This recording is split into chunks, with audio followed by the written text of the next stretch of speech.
The NFL Today on CBS Sports is presented by Southwest. Transparency, low fares, nothing to hide. And welcome back, everyone, to the NFL Today. Right now, the Ravens and Dolphins are getting set for their matchup. And as we approach kickoff, let's take you first on the field, send you out live to Miami with our announcers, Andrew Catalan, Steve Tasker, and Steve Burline. Gentlemen. JB, thank you. As we've hit December, two teams that look a lot different than they did at the start of the season. But neither the Ravens or the Dolphins have stopped fighting. And at 4-7, it's still possible they could sneak in the playoffs. Baltimore and Miami begin the day 2 games out of the final wild card spot in the AFC. So today, essentially an elimination game here in Florida. And hi, everyone. Welcome to Week 13 of the NFL on CBS with Steve Burline and Steve Tasker. I'm Andrew Catalan. John Triffin will join us as well. It's been a turbulent year for the Dolphins. Earlier this year, head coach Joe Philbin and defensive coordinator Kevin Coyle were fired. And on Monday, offensive coordinator Bill Lazor was shown the door. So 32-year-old quarterbacks coach Zach Taylor will call the plays today. What do you think of this latest change? Well, it was a surprise move. Billy Lazor, a guy very respected on this coaching staff and throughout the league, but Zach Taylor named the play caller. I understand why Dan Campbell made this move. He's been very frustrated with the identity or lack of identity in this Miami Dolphins offense. He is hoping that Zach Taylor and his relationship with Ryan Tannehill that goes back to Texas A&M will provide the dividends or the investment opportunity for this offense to progress the way he wants them to progress. I really think I understand why he made this move. And we're going to see a philosophy change today as well, because it's clear that Dan Campbell wants to run the football, try to shove it down Baltimore's throat. And that truly was the motivation. Dan Campbell wants a physical, run-oriented offense, play-action pass off of the run action. They've got 2 really solid running backs in Lamar Miller and Jay Ajayi. These 2 guys are capable of carrying the load, running the football. Dan Campbell wants to see a lot more of them. He believes it will help this offense all the way around, and especially Ryan Tannehill in the passing game. As to the Ravens, what a roller coaster ride this year. All of their games have been decided by 8 points or fewer, and each of the last 4 have come down to the final play of the game. Yes, they're 4-7, but it's clear this team continues to fight. No question about it. And you look at the last month of the wins and losses they've had, they're 3-1 over that stretch, and they really should be 4-0 with a bad call. And they've had bad breaks, bad calls, bad bounces, bad injuries, and of course, as we know, bad results. But this is a team that has really battled and really has improved over the last month. Their defense has played better, and even without the stars that they have boasted in the past in the lineup, this is a team that battles and is improving week to week and expects to win every week they take the field. Matt Schaub will make his second start in place of the injured Joe Flacco. What can the Ravens expect from Schaub the rest of the way? Really, what they're asking of Matt Schaub is to play mistake-free. He has a penchant for throwing the pick six. It's been his reputation, but this is a guy who expects to play well. He's had good career success against the Miami Dolphins. He's 5-0 with the Houston Texans, and also John Harbaugh's head coach is 5-0 against these Miami Dolphins. These are 2 guys that expect to play well, but they don't need Schaub to carry the weight. Just get him through and put the ball in the hands of his playmakers. Time now for Tools for Success, presented by Home Depot. Well, this is about the Baltimore Ravens run game. Terrence West and Buck Allen are going to be asked to carry the load. Justin Forsett out of the lineup. This is a team that is getting better offensively, and these 2 guys are a reason why. And the Miami Dolphins know it. They are going to get a heavy dose of the run game. They're the last-ranked team against the rush all year. Poor tackling, not only last week, all year. Big plays have killed this defense in the run game. But really, when you talk about the Dolphins, it starts with the quarterback, Ryan Tannehill. More ownership now in this Zach Taylor called offense. It's time for Ryan Tannehill to step up. And for the Baltimore Ravens, it's faith and guts. They have had a lot of bad breaks, but they've battled through. John Harbaugh has preached it, and his players seem to be believing it. The Ravens will try to win 3 straight for the first time this year. Baltimore and Miami. Kickoff is coming up. You're watching the NFL on CBS, your home for Super Bowl 50.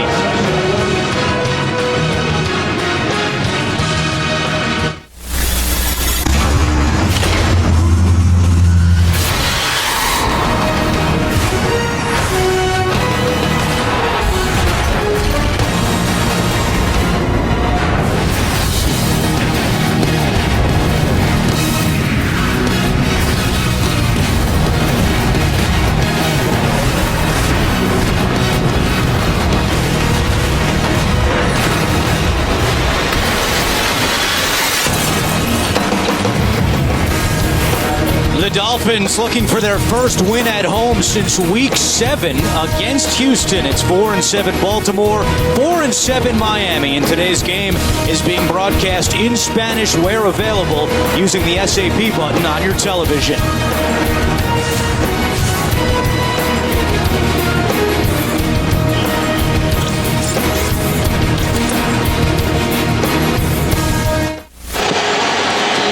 Moments away from kickoff in Miami. The wind will be a factor today. Right now, 21 miles per hour out of the northeast. And for more on the field conditions, we say hello to the fourth member of our team, John Schriffen.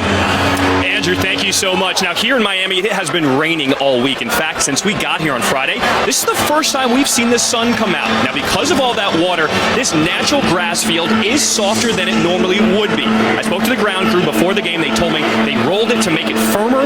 They also used pumps to try to pull some of the moisture out. Still, in warm-ups, I noticed there were a number of players slipping.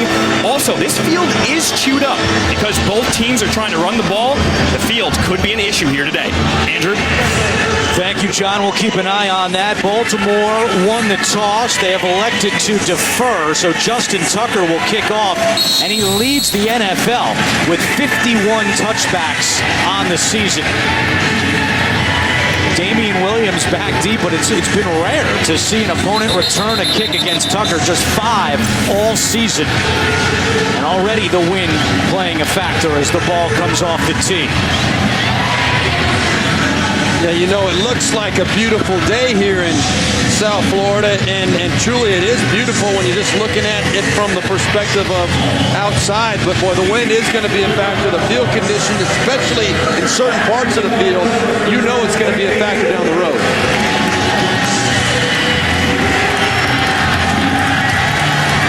Underway, Week 13 of the NFL on CBS, and another touchback for Justin Tucker. Big surprise. Here comes Ryan Tannehill in his 4th year. He needs just 9 yards to get to 3,000. And he would be the 4th quarterback in NFL history to get 3,000 yards in each of his first 4 years in the league. Has been sacked 33 times and is the most in the NFL. And what he's most excited about this week is the fact that he really feels he's had a lot of input into this game plan, ownership, if you will. The first play that Zach Taylor calls is a run.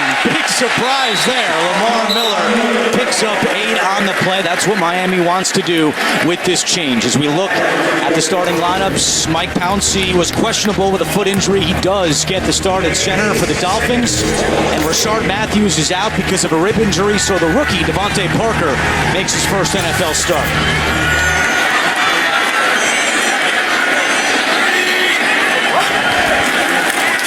Swing it to Miller on 2nd down, and he is tripped up by Lardarius Webb. Gives us a chance to take a look at the Ravens starting defense. Brandon Williams really having a nice year in the middle for the Ravens. 28 solo tackles. That's tied for 3rd among defensive tackles. Elvis Dumerville had a big day here last year against Miami, 3.5 sacks.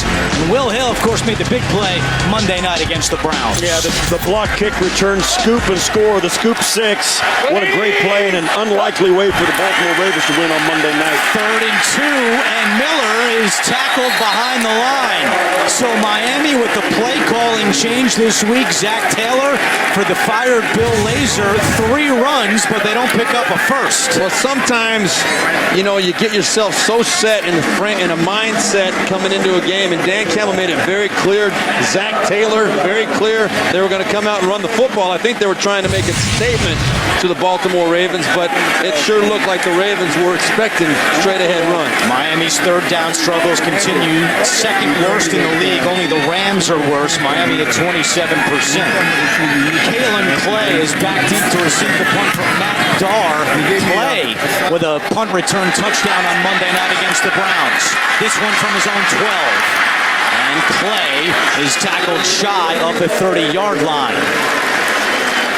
And out comes the Baltimore offense led by Matt Schaub, the 34-year-old out of Virginia.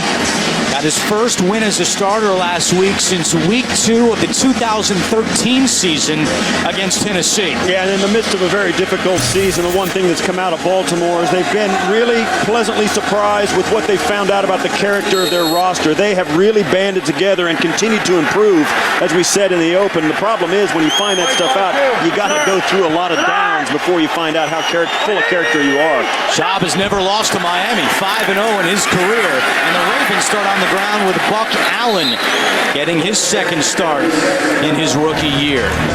Baltimore offense, Eugene Monroe still out at left tackle, but Kelechi Osemele, after missing the last 2 games because of a knee injury, does start at left guard. And Kamar Aiken, it's a homecoming for the young wide receiver. He grew up a few miles from this stadium in Hollywood, Florida. Yeah, I went to Central Florida, and he's on the hook for about 50 tickets today. He's got a big group of family and friends and supporters here.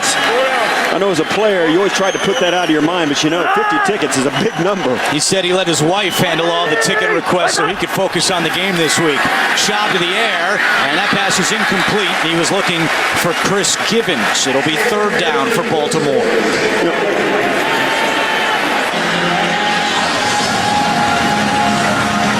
Kelechi Osemele is coming off the field right now for the Ravens because he lost his left shoe. You look right here. He's got no shoe on. I don't know how that happened before the play even started. He was in his stance pre-snap without a shoe on. It was his right shoe. So Osemele comes out for this 3rd down and 6.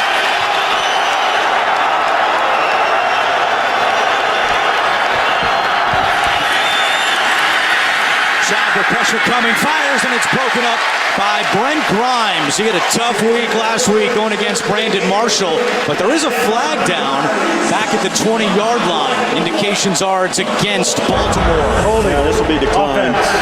Number 64. Penalties declined. 4th down.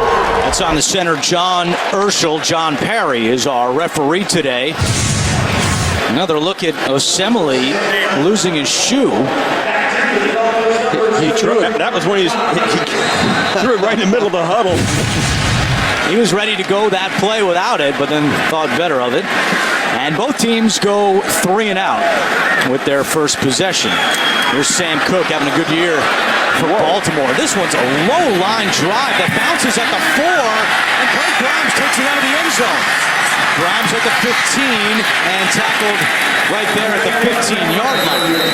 A 67-yard punt for Sam Cook. Scoreless in Miami.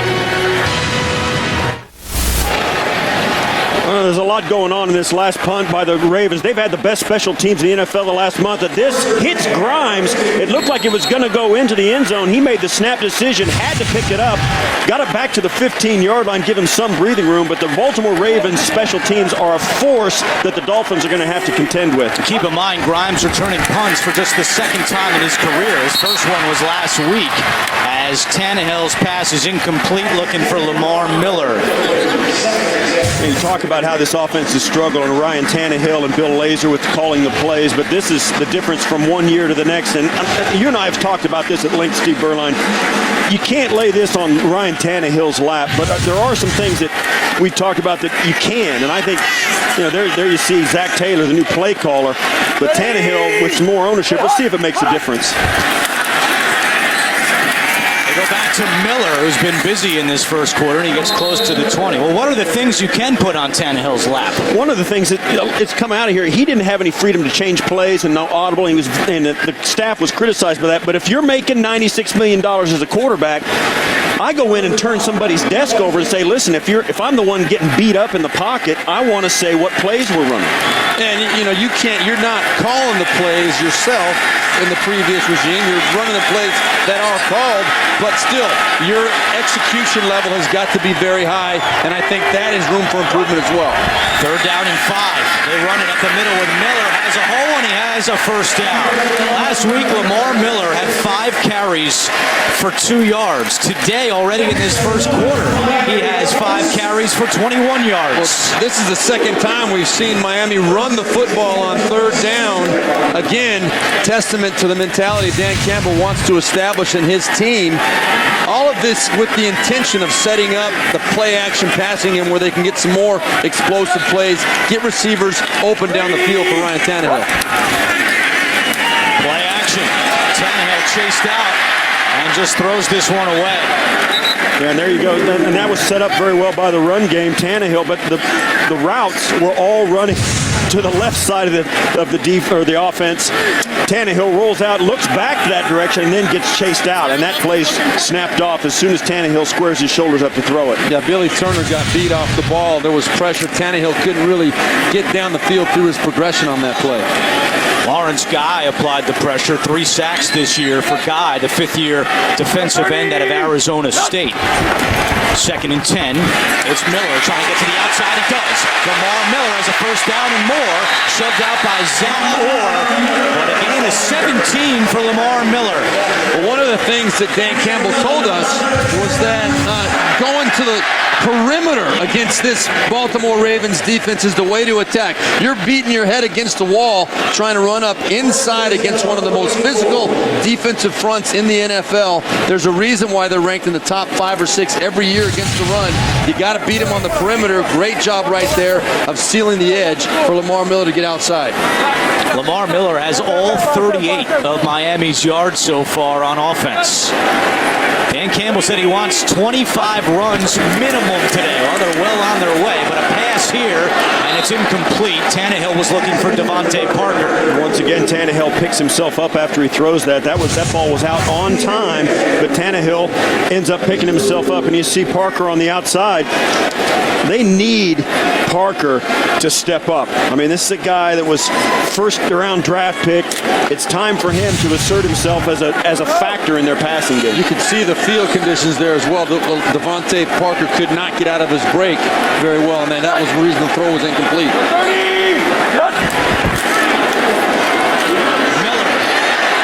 Close to midfield. It'll be 3rd down for Miami. Darryl Smith, who's having a great year for the Ravens, leads the team in tackles, makes the stop. Yeah, and this Raven defensive front, you mentioned it's very tough every year. There's two characteristics that they're always there for the Ravens: physicality and discipline. These guys don't chase the ball. They defend their area along the defensive front, and they count on each other to make tackles. And it's very tough to win against a team that's like that, and plus is a physical presence up there.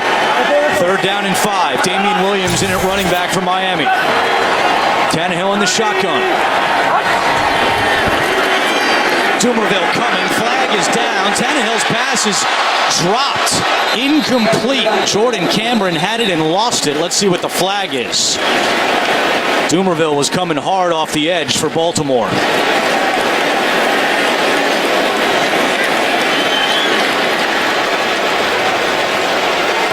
Illegal use of hands. Hands to the face. Offense number 77. Penalties declined. Result of the play, 4th down. Another area that Dan Campbell wanted to focus on in this offense was trying to get the tight ends more involved. You saw right there Jordan Cameron was the intended target. Very, very disappointed with the production out of the tight ends this year. Last year the tight ends had 84 catches on the season. This year only 39 to this point. You're going to see Billy Turner again, who's allowed a team-high 5.5 sacks this year, was called for the penalty. So here's Darr. Webb's going to let this one bounce. It goes out of bounds around the 10-yard line. 8:59 to go first quarter. We are scoreless in Miami. The NFL on CBS is sponsored by Southwest. Transparency. Low fares, nothing to hide. Jared the Galleria of Jewelry, the gift she'll treasure forever. And by Dodge. Come discover great deals during Dodge Performance Days. Back in South Florida. Find the perfect gift for your favorite sports fans. Team and player apparel and gear for every sport, plus free shipping when you shop CBS Sports. Shop now at cbssports.com/gift. This is an area of the field that we noticed pregame was very soft. Something to keep an eye on here as the Ravens start this drive. 1st and 10. Buck Allen on the carry and runs into a wall at the 15-yard line, led by Jelani Jenkins. Matt Schaub, 12th-year man out of Virginia. His first season with the Ravens. 2 Pro Bowls with the Texans. He was a Pro Bowl MVP and started 2 playoff games for Houston. And now, didn't expect him to play this year. Joe Flacco had never missed a game in his career. And, of course, as Schaub said this week, you're always one play away.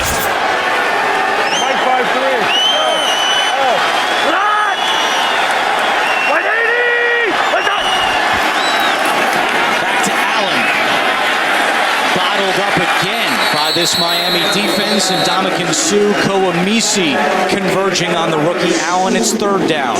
This is a situation where you think normally with a veteran quarterback, you'll go ahead and let him and trust him to make a good decision, but Matt Schaub, well-documented history of throwing interceptions, not only interceptions, but pick sixes, 13 in his career, so I wouldn't be surprised if Mark Trestman, John Harbaugh decide to be a little bit conservative right here. 13 in his career and 1 last week against the Browns. It's 3rd and 6.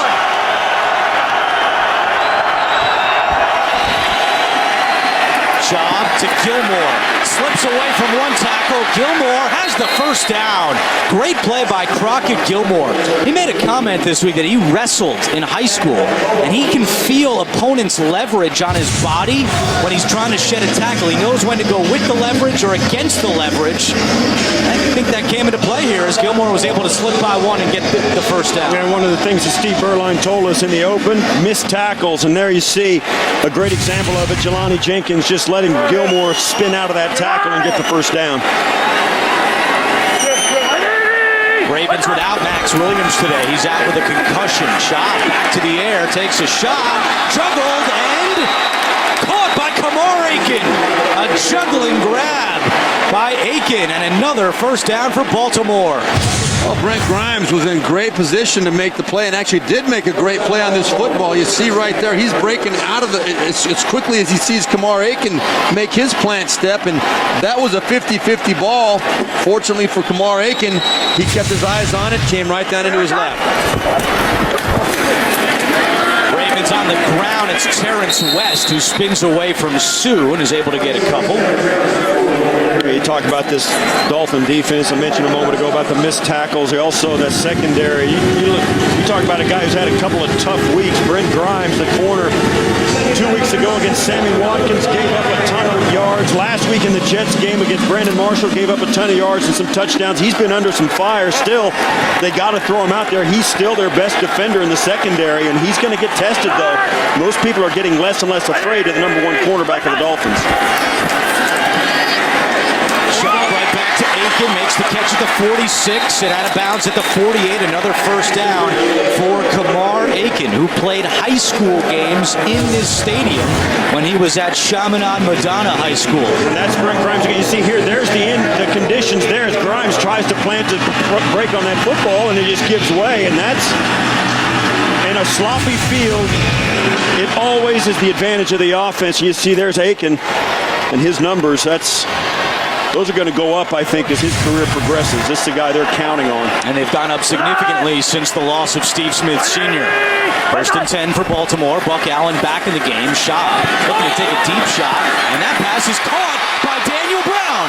Flag is down. Brown is in the end zone. Well, this is going to be offensive pass interference. Dan Brown is the reason. Yeah, Brown got the separation. Pass interference. And here's why. Offense. Number 84. 10-yard penalty. 1st down. It had to be on 83. That's who he's calling it on. But the bottom line, I really believe that Bobby McCain was going to slip as Daniel Brown was coming back for this football, too. I think there wasn't much there. Wow. Wow. that's the most frustrating thing of all for the Ravens. You don't mind. You see his hand extend, but that's not the reason he got it. That's an official call, a penalty on something he thought happened rather than something he saw happen. And that you can see, John Harbaugh's has seen this movie before a number of times. He has every right in the world to be upset. That was the field conditions and the timing of the slip that caused the problem, not the receiver, Daniel Brown. It negates a 52-yard touchdown. Javaris Allen across the 40 up to the 44-yard line. Now you talk about what's happened to this Baltimore Raven offense and the breaks that they've got. You go back, when we mentioned in the open, the Jacksonville game where Jacksonville got a play off just as time expired. Nobody was set offensively. It ended up costing Baltimore the game. And you see here they get away with a face mask that was not called, and it just seems to go on and on for the Ravens in a difficult season where bad breaks follow bad breaks. That was Robert Thomas who grabbed Allen's face mask but got away with it. It's 2nd and 14. Movement and a flag comes in. Offside. Defense, number 50. 5-yard penalty, 2nd down. It's on Olivier Vernon, and John Harbaugh told us last night they're going to have to provide some help for Vernon. They were very concerned about number 50 today in this game plan. Yeah, John Harbaugh said if he is singled up at all in a passing situation, it's a mistake. That is not the way their game plan is designed. They're going to be having tight ends, running backs chipping on him because he is a difference maker as far as pass rush is concerned. 20 quarterback hits this year for Vernon, who's in a contract year, one of the many decisions the Dolphins will have to make in the offseason. This drive up over 5 minutes now. It's 2nd and 9. Schaub, and that pass is broken up. Bobby McCain, who is starting his first NFL game today, got a hand on that one. We spoke to Rashard Jones yesterday, the safety, and he talked about Bobby McCain and said, yeah, the guy just competes and never quits. I mean, he's one of those guys that's just born to win. He wants to win. He wants to play. He wants the challenge. And he said, what do you have to talk to about him? He says, hey, you don't have to teach a dog how to eat. That guy wants to compete, and he is really excited about getting on the field and starting today for the Dolphins and getting his opportunity. The Ravens are 1 for 2 on 3rd downs with 3 on the play clock. 3rd down and 9. Schaub, pump fake. Schaub is sacked. Olivier Vernon. That's why John Harbaugh had some issues with how they were going to cover Vernon. His 5th sack of the year. It was pressure initially that forced Schaub to step back more in the pocket. You see Vernon coming around the outside, but the pressure up the middle from Ndamukong Suh is what really caused the problems. You're going to see the coverage down the field as well. There were opportunities for Schaub to get rid of that football, but the pressure up the middle from Suh flushed him right into Olivier Vernon. And Brent Grimes is not back deep for this punt from Miami. Instead, it's Jarvis Landry. They've been trying to lessen the load on Landry, and that's why Grimes was out there the first time. Landry with a fair catch at the 19-yard line. 3 minutes remain in the first quarter. You're watching the NFL on CBS. The Walter Payton NFL Man of the Year Award, presented by Nationwide, has a long history of honoring players who have significantly impacted both the game and their communities. Each NFL team nominates one player, and 3 finalists will be announced in January, with the winner announced at the NFL Honors Award Show on February 6th, which you can see on CBS. This year's Miami Dolphins nominee is Ryan Tannehill. Along with his wife Lauren, Ryan started Tannehill's ACES, which stands for Achieving Community and Education Success. The goal of the program is to bring support to young high school students in an effort to develop them professionally and personally. Miami with its 8th run compared to 4 passes, but the first today for Jay Ajayi. And of those 4 passes, we're yet to see Ryan Tannehill complete a pass to this point. I think the focus really, though, for Dan Campbell is to try and keep him and this offense in positive situations on 3rd down. That's what has kind of motivated this whole thing, because of their lack of success on 3rd down. Deion Sims in motion. Tannehill, play action. Fires over the middle of the field, incomplete. Landry found a soft spot in that defense but could not connect. And now Tannehill's 0 for 5, which matches the longest streak this year of a quarterback to start a game with incompletions. Tannehill and Andrew Luck both have started 0 for 5 this year. You're going to see right here, Jarvis Landry, he's just going to come across the field. He's wide open in this situation. Ryan Tannehill has got to make this throw over the top of the linebacker. He's got no real pressure. He had to step up a little bit, but plenty of time to get that ball up and over into a soft spot. Those are the kind of throws Dan Campbell is really expecting Tannehill to step up and make. 3rd down and 6. Tannehill on the slant. That one is caught by Parker for a first down. The 9th catch of the year for Devontae Parker, who's making his first NFL start today. Well, this is also the kind of thing that when you start getting soft spots in the secondaries, you see Parker come off the ball. The good running game starts to open it up in the back end, and those big open areas, even though they didn't hit that 1-2. Landry, it's still open back there. Tannehill on the keeper across the 40, and Tannehill with some nice yardage right at the sticks. You saw Miami go no huddle right there. Tannehill told us Friday they've increased their no huddle package this week, try to get some tempo going, and it works here to their advantage. And the other thing that Dan Campbell emphasized here, we're going tempo again now on this play, and this is something that John Harbaugh was talking about yesterday. He did not expect to see this with Billy Lazor gone. With time over the middle to Williams, who's crunched by Darryl Smith right at midfield. Yeah, John Harbaugh said, well, Billy Lazor comes from Philly where they do nothing but no huddle and up-tempo and all that. And then when he got here to Miami, they didn't do it at all or didn't do very much of it. So he said, if they fire Lazor and then go up-tempo, my head's going to explode. I think it already exploded on that offensive pass interference call as Miami goes back to the ground. Meanwhile, Tannehill with 16 yards passing, so now he is over 3,000 for the season, just the 4th in NFL history with 3,000 yards passing in each of his first 4 years in the league. The others to do it, Cam Newton, Peyton Manning, and Andy Dalton. 3rd and 4. Pump fake, Tannehill, sideline out of bounds, incomplete. Stills was in the area, but it's 4th down.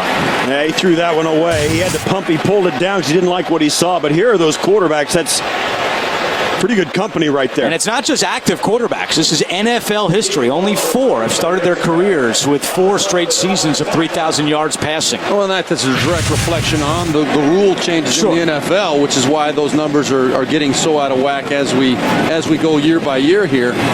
Ryan Tannehill also only the 2nd quarterback in the Miami Dolphins history to do that, along with Dan Marino. Webb fields it at the 11.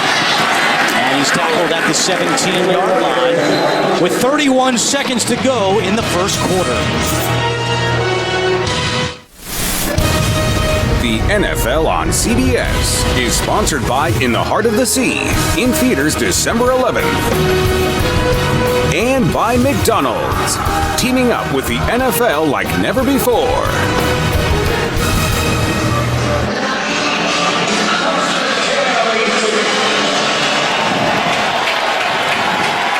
Second drive that the Ravens will start inside their 20-yard line. They begin this one with 31 seconds remaining in the first quarter. Schaub under center, gives it to Buck Allen, and Allen across the 20, up to the 22-yard line. When you talk about this Baltimore Ravens offense, you're talking about a team that is as short-handed as any team in the NFL. John Harbaugh not using any excuses, but they're missing, as we come into the quarter, they're missing their leading passer, leading rusher, and leading wide receiver in Steve Smith. Flacco and Forsett. That's the end of the first quarter with no score. We'll return to Miami after these messages.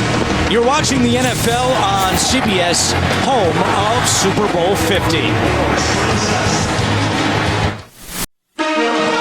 Thursday night only on NFL Network, the Vikings take on the Cardinals in a huge showdown between two of the NFL's best. Thursday Night Football, Thursday at 8, now only on NFL Network. Adrian Peterson leads the NFL in rushing yards, and Carson Palmer having a big year for the Cardinals. Should be a good one Thursday night on NFL Network. Start of the second quarter here in Miami. No score between Baltimore and Miami. lined up outside, and Javaris Allen brought down by Rashad Jones. And that's going to be good enough for a Baltimore first down. 18th catch of the year for Buck Allen. Well, the Ravens are really happy with what they've seen so far. Stepping up for Justin Forsett, who broke his arm. You know, Forsett next year, 31 years old. Lorenzo Taliaferro on IR. He can't seem to stay healthy. Javaris Allen has a big opportunity here for the Ravens going forward.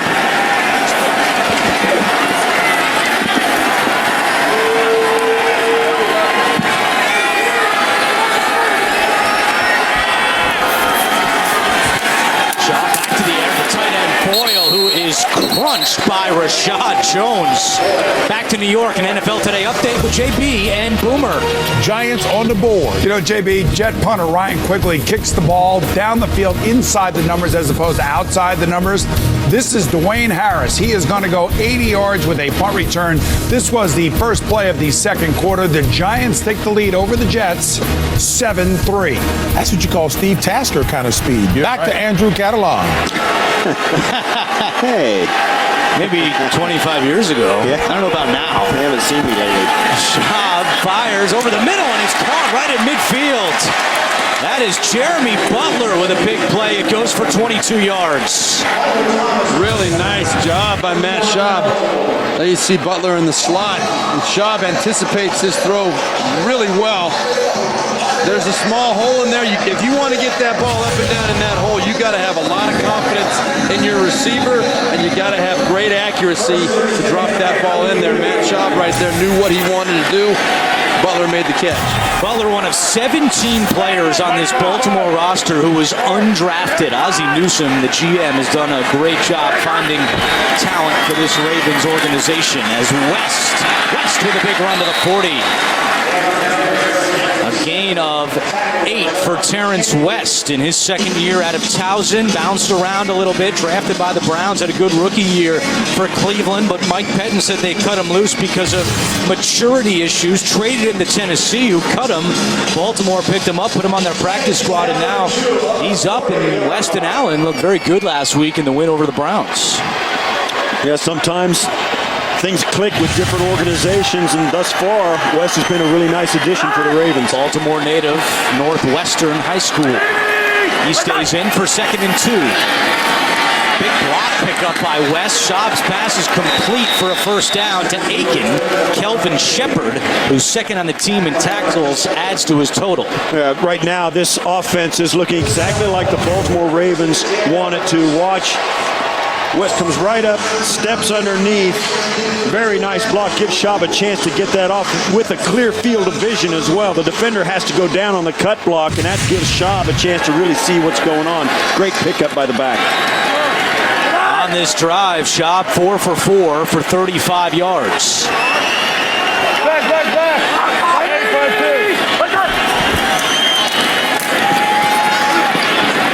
Ravens keep it on the ground. And that was Javaris Allen with the carry. Be there for the most legendary party of the year.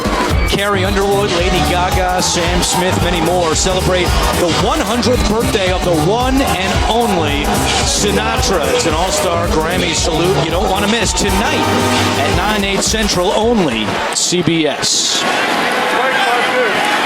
Matt Schaub is not 100 years old. He is 34 in his 12th season out of Virginia. 2nd down and 8. Shot play action. Taking another shot for Butler, and it's incomplete. They had a linebacker in coverage, Koa Misi. Misi may have got a hand on that one, on the pass intended for Butler.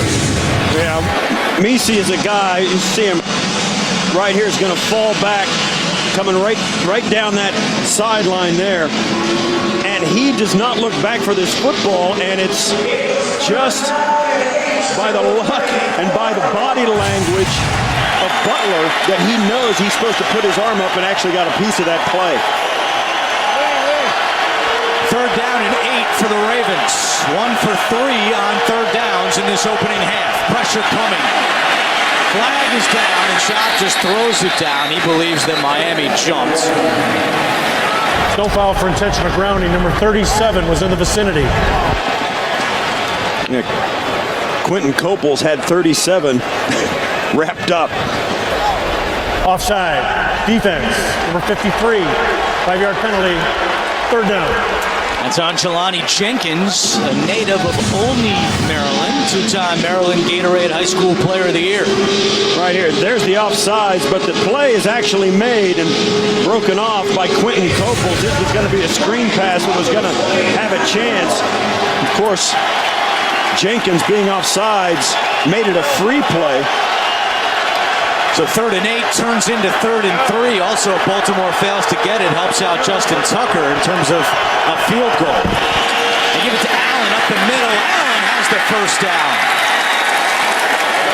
Javaris Allen, in limited action this year, averages 5.9 yards a carry up the middle. The NFL average is 3.5, so he's found some success going up the middle of that offensive line. Yeah, and this is something with these two teams playing, with them relying on their running game, with Miami trying to establish it, and Baltimore, because of injuries, really trying to rely on it. You see the courage it takes to call a run play on a 3rd and 4, 3rd and 5. A lot of offensive coordinators won't do it. 10th play of the drive for the Ravens. Still scoreless here in Miami. Shot over the middle, caught by Allen at the 20, cuts back and tackled at the 17-yard line. It was Shamil Gary who brought down the rookie Allen. But an impressive drive here from Matt Schaub and the Ravens offense. Yeah, well done by Matt Schaub, taking the check down, understanding the situation. But Steve, I think on that last play, the combination of the softness of the Miami Dolphins run defense, the fact that they're the 28th in the NFL in 3rd down situations, it might have been a 4-down situation there as well with the conditions for the kicker. I think John Harbaugh, Mark Trestman knew they had 2 plays. West. And he's tackled from behind. Otherwise, West had some daylight up the middle and a little extracurricular with Rashad Jones. It was Derek Shelby who got him from behind. This is kind of what we expected from Baltimore's offense. Their big play people are hurt. They're relying on the 2 young running backs, a backup quarterback, a nicked-up offensive line. They know they're going to have to grind it out. They're not going to look to break off 57 or 65-yard plays, although they've had one called back already. This is a game that's going to have to be short and methodic for them offensively. After the first down, they give it to Allen. Allen with a head of steam to the 5-yard line. Love this drive for Baltimore and Mark Trestman, the offensive coordinator in his first year with the Ravens. And Trestman, no stranger to Miami. He was a quarterback coach in 2004 for the Dolphins and also a quarterback coach for the University of Miami on their national championship team in 1984. Trestman was there, earned his law degree from the U. So no stranger here to South Florida. And his team knocking on the door with 2nd down from the 5. 13th play of the drive.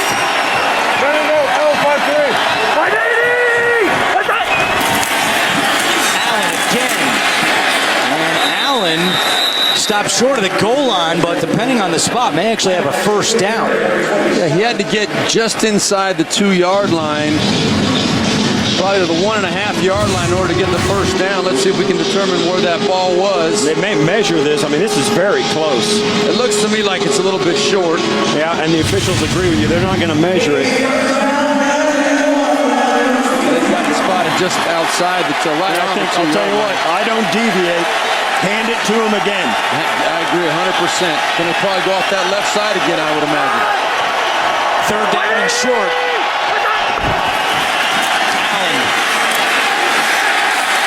Pushing the pile forward and with the spot. Well, it's going to be close again. Yeah, and it depends on which sideline the official gets the spot. This is all judgment by the official. Yeah, it's spotted right inside that too. And I'll tell you what, if I'm John Harbaugh, I think about going for it. Even though it's early in the game, but you're on the road in a season like this. It's a must-win. He's told us, and I'm sure he's told his team that. Here's a look at it. Second effort's what's going to say what happens, and I don't know. I think it's a pretty good spot. Just I think it is. And I think it's a little short. Well, John Harbaugh not shy about going for it on 4th downs. He leads the league going for it 17 times, and they've converted a league high 11 times. So decision time for Harbaugh, but he has shown in the past he's not he's also not doing it. But on 4th and 1, he's 6 of 7 on the season. So if I'd say my thing is you go for it. You're running it very well. You're efficient. Even if you don't get it, you're asking an offense that's been struggling to work out inside their 5-yard line. That's if you end the play not getting it and don't lose any yardage. I mean, and he's leaving his offense on the field, and to me, this is an obvious call for John Harbaugh, knowing who he is and the position they're in. Dan Campbell looking for his defense to come up with a big play. 7:09 to go, first half. 4th down and 1. The Ravens are going for it. Allen is the running back. Schaub keeps it himself, pushing forward, and Matt Schaub looks like he got has the first down. Yeah, he got a full yard. They gave it to him. And I'll tell you what, you say it sounds simple, and this looks simple that they picked it up. John Harbaugh, a lot of times a coach is a really good coach because he doesn't overthink it. I agree. I agree. But you know, one thing that might have gotten into his head. Oh, that was not a good spot for the Ravens. I thought there was some definite surge. Wow, I thought that looks like a very poor spot to me. And if you watch the judge at the top of your screen, he comes in. Look where he is. Look at this. He's standing clear up here. He thinks that's where Schaub is. And on that look, you're right. It did not look like this. They got the surge they thought. I was watching the official, and I thought he had an angle. He started moving up the field like Schaub was well past the line. I still thought Schaub got more than what they're giving him credit for there. And he's short. You know, Andrew, we talked about his willingness to go for it in those situations. Short yardage, they've been very poor on the year, 29th in the NFL on 3rd or 4th and 1 or less. We'll see if John Harbaugh considers challenging the spot. That is an option, but for now, it's Miami football.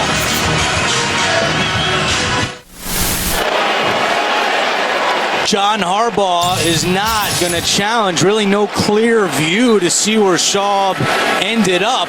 And he's going to keep the flag in his pocket. So 15 plays, 80 yards, close to 9 minutes on that drive, and no points for the Ravens. 6:44 to go first half. Tannehill on first down, gives it to Miller, and Miller to the 5. Let's go back and take another look. And this is the best look that we think we have. Well, the bottom line is there any surge? We're talking about he had a football basically to make. If there's any forward surge out of the quarterback, the general rule is that you cannot see the football in that pile. The general rule from the official standpoint is you got to give him at least that much yardage. If it's that close, you can't see it clearly. There is surge. I think that was a bad spot. Miller trying to get around the outside. Now cuts it up at the 10. And Lamar Miller giving Miami some breathing room here. Darryl Smith makes the tackle right at the chains. Still like the call. For the Ravens, they don't like the result, obviously. But I think in this situation, this point of the season, you got to do that. You got to do those kind of things and then ask your defense to bail you out. And here the Dolphins are in 3rd and less than 1 the other way. You got to ask your defense to help you out, but I still think it was the right call, and the Dolphins now are responding, coming out of their own end. Miami's already run the ball more than they did last week here in the first half today. Faced with 3rd down and 1. Miller has the first down. Lamar Miller, second level running across the 30. A gain of 21 for Miller. Well, this is right inside. This is a design cutback for Lamar Miller. You're going to see him. The play is going to start right and then cut back left behind the down blocking of the left side of the Miami Dolphins offense. You can see him cave everything down to the right side where the action was pulling them, and then the cutback by Lamar Miller. Big hole on the backside. Dan Campbell, Zach Taylor have to be very happy running this ball to their own end. Last 2 games, 46 yards rushing for Miller. Today, 73 as Cameron makes the catch, and Cameron out of bounds. Tannehill took a big hit on that last play as we check in with John Triffin. Well, thank you, Andrew. On Miami's last offensive series, Tannehill stormed off the field in frustration, slammed his helmet down, and immediately went over to his wide receiver, Kenny Stills. It appeared they were not on the same page after that last series. They had talks. They're back on the same page. Also, one other note, Devontae Parker had his right ankle taped up. He is fine, the Dolphins say. Andrew? All right, John, thank you very much. Cameron got 4 on that completion. It's 2nd down and 6. Tannehill, quick release to Sims. Tackle immediately made by Zachary Orr. But let's go back to 1st down and take a look at the hit Ryan Tannehill took here. Yeah, Elvis Dumerville did not bite on the play-action fake, and those are the kind of hits that really accumulate on a quarterback. And Tannehill been hit more than any quarterback in the NFL this year. Those hits add up, believe me. Then we'll take it from an old special teamer. That's why a quarterback deserves to have some ownership in his offense. If he's taking a beating, give him some input as to what plays are being called. Coming into the day, 81 times on the season, Tannehill had been knocked down. And now the Ravens call a timeout with 3:48 to go in the first half. Following the Ravens timeout, they have 2 left. 3rd down and 2 for Miami from their own 40-yard line.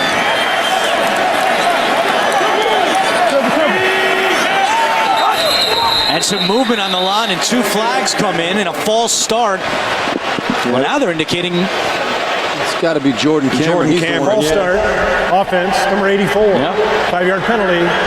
3rd down. He's so frustrated because all he did was lose his balance in his stance. And right here, you see his handle drop down to the ground right there.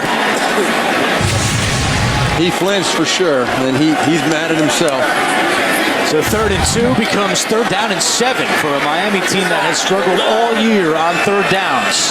Today they're 3 for 6. Jarvis Landry doesn't know what he's doing, and also Ryan Tannehill has to take a timeout because of it. There's some confusion on this offense now.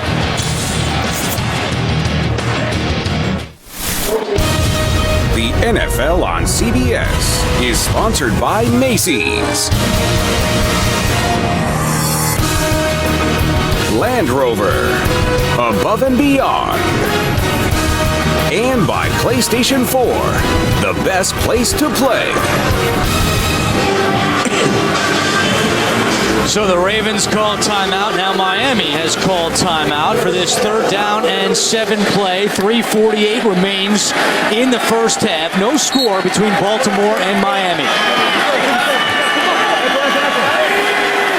Tannehill is in the shotgun.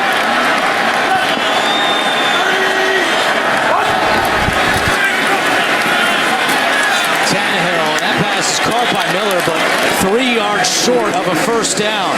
Zach Orr, who's been playing a lot more for the Ravens, especially in passing situations, makes the tackle. Well, it's a good break on the ball by Zach Orr. Tannehill trying to get through his progression. Had Lamar Miller, but there was also pressure coming from the outside in the form of Kendrick Lewis. Orr had a career-high 28 snaps last week. He's got great speed. They like him in those 3rd down spots, and he came up big for the Ravens on DPs. That's Dar the punt. Clay from his 15. And Clay up to the 25-yard line. 3:01 to go. Baltimore, Miami. No score. 3:01 to go. No score, Baltimore and Miami. The last scoreless half in the NFL was 4 years ago, December 11th, Chicago and Denver. We'll see if one of these teams can put some points on the board. Each with 2 timeouts remaining. And Schaub in trouble, just throws it away. Took a hit at the end of that play by Derek Shelby. Yeah, he grabbed his head before he got up, too. We'll see. The official's going to evaluate him. Watch as he goes down. And this is what happens, as we've seen so many times. The head goes down on the back of the head on the ground. And that's the situation.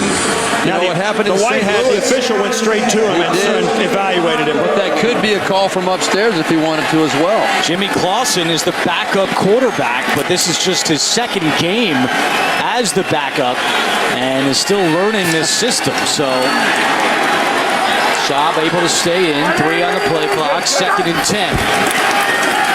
Back to the air. Schaub gets rid of it. It's caught on the sideline by Terrence West. Schaub got hit now low. another collision in the backfield. Schaub got hit low off the edge.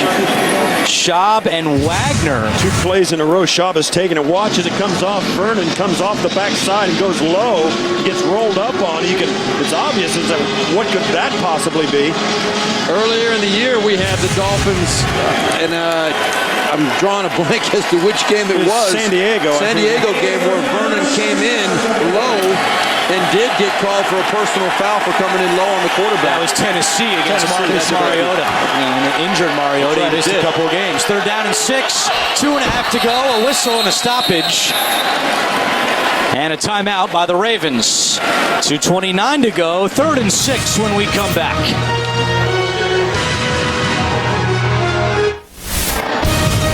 The NFL on CBS is sponsored by Amazon Fire TV. Change the way you TV. And by Bud Light, the official beer sponsor of the NFL.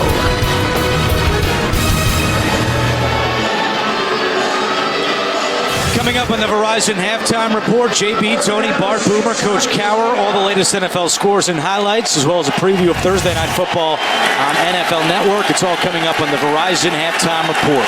Following the Ravens timeout, it's 3rd and 6.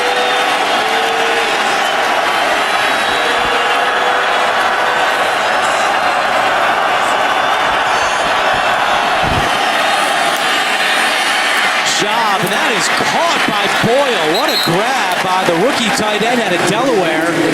And he gets a nice spot for a 1st down. Again, the Ravens down a tight end today with Max Williams sidelined by a concussion. Well, you see Boyle on the left-hand side, number 82. They caught the blitz coming. The pressure was coming. It's one-on-one. Boyle does a nice job giving Schaub a place to go with that football. Boyle owed that to Schaub. He's the one that got beat on the play before by Olivier Vernon on the hit on Schaub. Schaub could not beat the 2-minute warning here in Miami.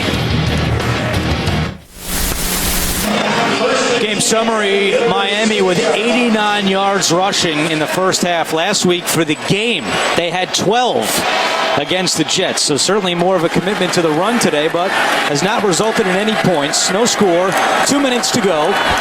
All reviews will be initiated by the replay booth in these 2 minutes. Ball batted in the air and picked off. Rashad Jones off the deflection, his 4th interception of the season.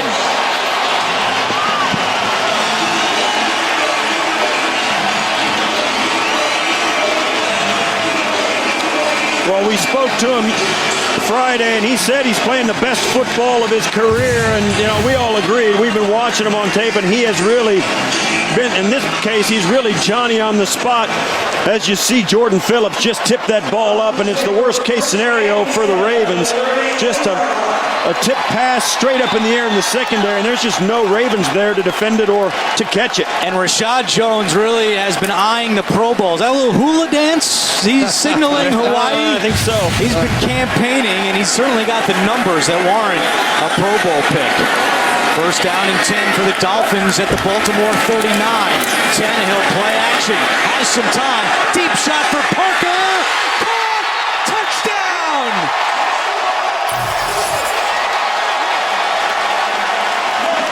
Devontae Parker is 6'3". Ryan Tannehill said he can go up and get it.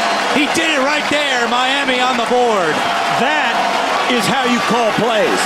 And that right after the turnover, exactly right. You attack with the play action. Devontae Parker coming out of the draft.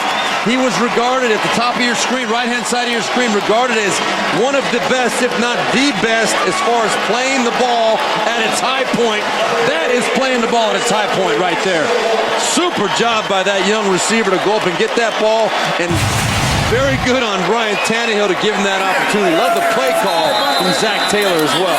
Tannehill said he's never had a guy like Parker in his time here in Miami, a guy that can go up and get it. And Jarvis Landry told us that Parker uses his body to make plays, and they're very excited about the future of Devontae Parker, his 2nd NFL touchdown.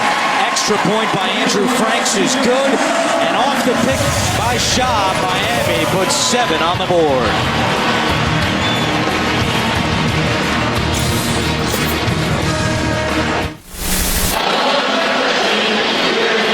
Devontae Parker, 6'3", 218 pounds, out of Louisville, the first-round pick by Miami, and he has his second NFL touchdown with 1:47 to go. Rashad Jones, the interception, his team leading 4th, and now 1:47 to go, and the Ravens will get the ball back with just 1 timeout. We asked Parker, why do you wear number 11? And he said, the 80s don't look good on me. I'm not a big 80s guy. He was number 9 in college, 11 here with the Dolphins.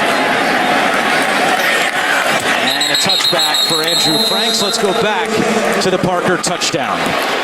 Well, it's a great executed play. You're going to see right here. Here's Devontae Parker at the very top. But watch right here on the inside, the slot.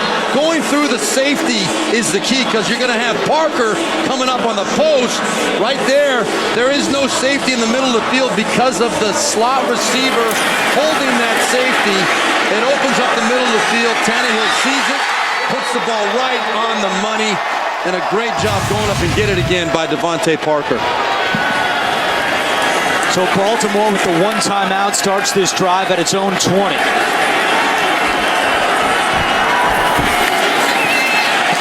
Job to Allen out of the backfield, and Shavaris Allen dragged out by Jenkins, but he's got a Baltimore first down. Don't forget, coming up, Verizon Halftime Report. Our guys back in New York will have the latest scores and highlights. They'll also have a preview of Thursday Night Football, Minnesota, Arizona. That's on the NFL Network. It's all coming up on the Verizon Halftime Report.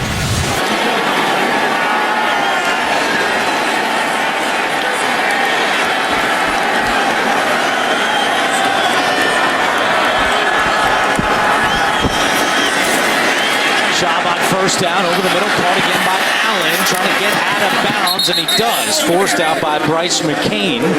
Yeah, they're going to continue to throw the football on this drive, although with a minute 34, they could pull off a run play, but it's a typical 2-minute drill. They've got to use everything in their offense. You see here in the pocket, a little bit of scuffling there with Osemele and Ndamukong Suh. And Osemele had to go retrieve his helmet after that mix-up with Sue. Yeah, 5-3, buddy. Allen got 6. It's 2nd and 4. Job right back to Allen, but it's deflected. Shelby, touchdown!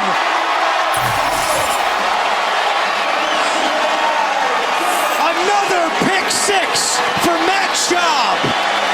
That's the 7th time in his last 20 interceptions that it's been returned for a score. Now this one, I don't know who you put it on. I don't know if it was by design or not, but Derek Shelby was completely unblocked coming in Matt Schaub's face. Now the quarterback's job, he's got to try and find a way to get the ball around that big defender. You're going to see off the edge, no one blocked Shelby. Schaub is trying to throw the ball quick to the flat. What a great athletic play by Shelby to pick it, find it, and get it in the end zone. If I'm Matt Schaub, I see that ball in the air, I'm tackling Derek Shelby. Do something to keep him from getting that football. 2 touchdowns in the last 20 seconds for the Dolphins. 2nd career interception for Shelby. And the extra point by Franks is no good, and there's a flag down. Yeah, the Ravens were offsides, and it's going to cost them a point.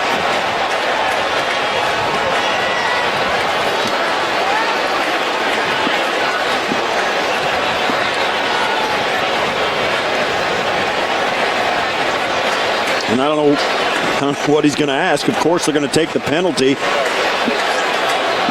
Now they can go half the distance and Offside. go for 2, but I don't think they Defense will. number 41. Miami has elected a 5-yard penalty and will re-kick the extra point. And Matt Schaub, a guy who you can call it being snake bit, but that's one of the reasons he's now a Raven. He had a penchant at the end of his time in Houston when he was a starter and a guy that got them to the playoffs. He started throwing pick 6s on schedule. And once again, last Monday night, he threw one in Cleveland. This one, of course, is a tipped interception. for a touchdown, but he just can't get out from under it. 14 in his career now, Matt Schaub. Interceptions returned for a touchdown. Now Franks, who missed that extra point, gets 5 extra yards to do it again, and is blocked. 6th straight game the Ravens have blocked the kick. Terrence Brooks is going to take it back. Unbelievable. Now there is a flag down. There is a flag, and it could be offsides against Baltimore again.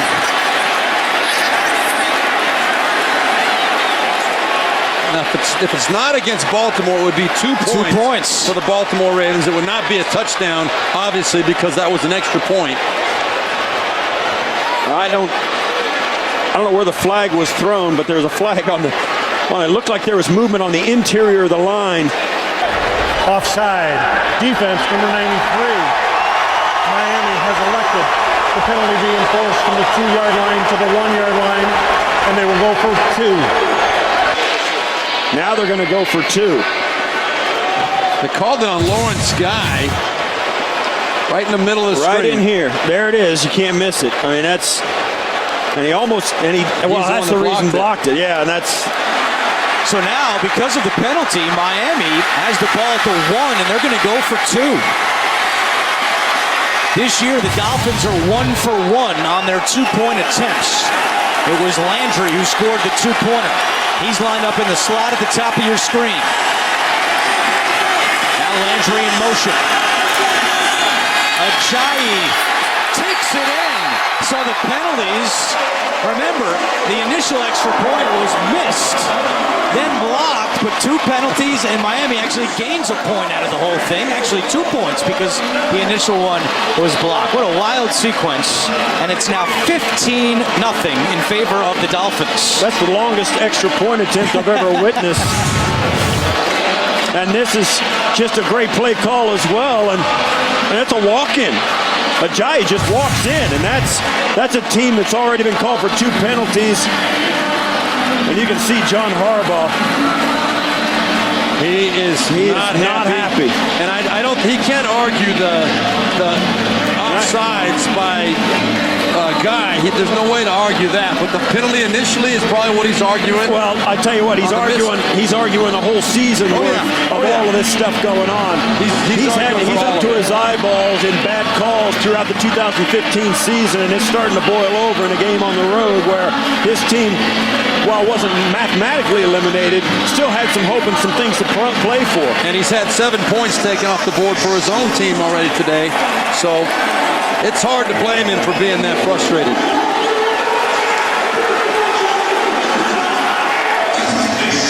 So 1:27 to go. Andrew Franks will kick it away.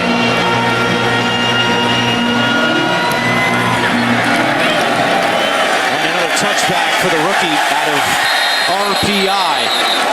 Let's look at the 2 offsides calls that we saw on that extra point.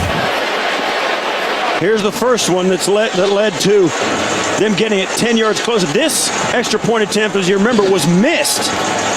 That's the crusher, because that starts the whole sequence, and then right down in here, jumps into the neutral zone, and then actually that's why it was blocked. So this is actually a throwaway down because it was going nowhere anyway, and that leads to the walk-in conversion by Ajayi.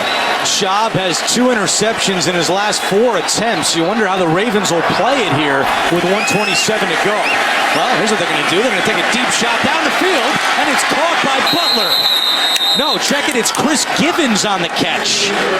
Givens is their deep threat. He had a 48-yard reception last week. This one goes for 36. Well, I like the thinking here. You know, Matt Schaub coming off 2 straight interceptions, but he's a veteran. He's been around. Take a shot down the field, try to get either a pass interference, and he gets a little yeah, that's Ndamukong tiny Suh. bump right there from Ndamukong Suh. It's amazing how those things tend to happen with number 93 around. There's a history between those 2 guys. Schaub gets rid of this one to Allen, and meets Kelvin Shepard right away. Yeah, and Baltimore's got 1 timeout, and they're gonna go ahead and snap this quickly.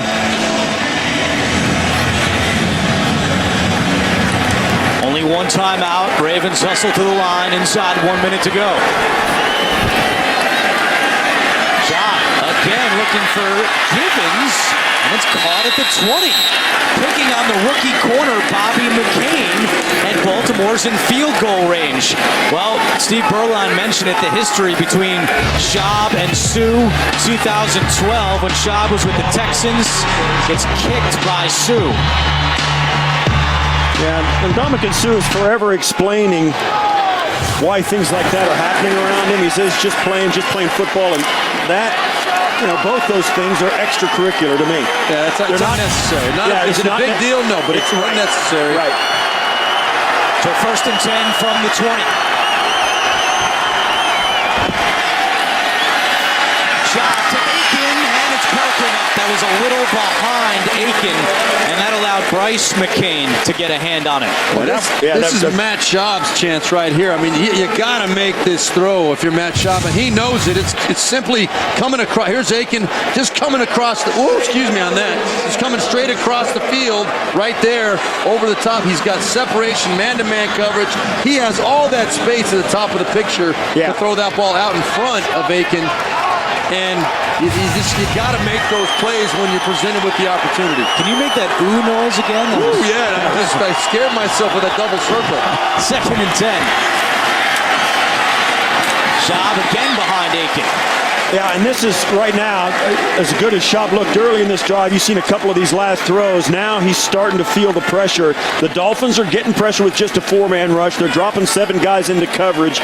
Gives them a lot of flexibility. When you can get pressure with 4 guys, it's tough for a quarterback to pick his spots because they're able to so disguise what's going on in the secondary, and Schaub's struggling with it at the end of this drive. Schaub was not sacked on Monday night against the Browns. 1 sack today by the Dolphins defense, but Schaub has been pressured and gone to the ground on multiple occasions. 3rd and 10. Schaub rolling out and just throws this one away. Chased by the rookie Jordan Phillips. And Baltimore will send out its field goal unit. Well, while it was a little disappointing for the Ravens, not an unproductive drive, I think one of the things they found out, they're playing pretty good in a no-huddle, fast-paced offense, at least between the 20s. And I think if I'm the Ravens, I'm looking at those pictures thinking, okay, can we do that in the second half and start to have a little more success offensively? So here's Justin Tucker. He's 24 for 30 on the year, but 5 of those misses have come from beyond 50 yards. This one's a 38-yard attempt for Tucker. And the kick is right down the middle. Baltimore is on the board. They trail 15-3. Well, it's been the thing that just hangs over Matt Schaub's head, especially the last couple of years. The pick sixes. Now 14 total. Last week against the Browns, 3rd quarter. And Carlos Dansby was able to get that one, return it 52 yards for a touchdown. And then here today in the 2nd quarter, what a great play by Derek Shelby, batting the ball up in the air and taking it back for a touchdown. Schaub described the pick sixes as, quote, the worst of the worst. And he's feeling that again today. We said in the open, the one thing the Ravens would love for him to do is just play mistake-free. Even if you have to throw some things away, it's okay to line up and punt it against this Dolphin offense.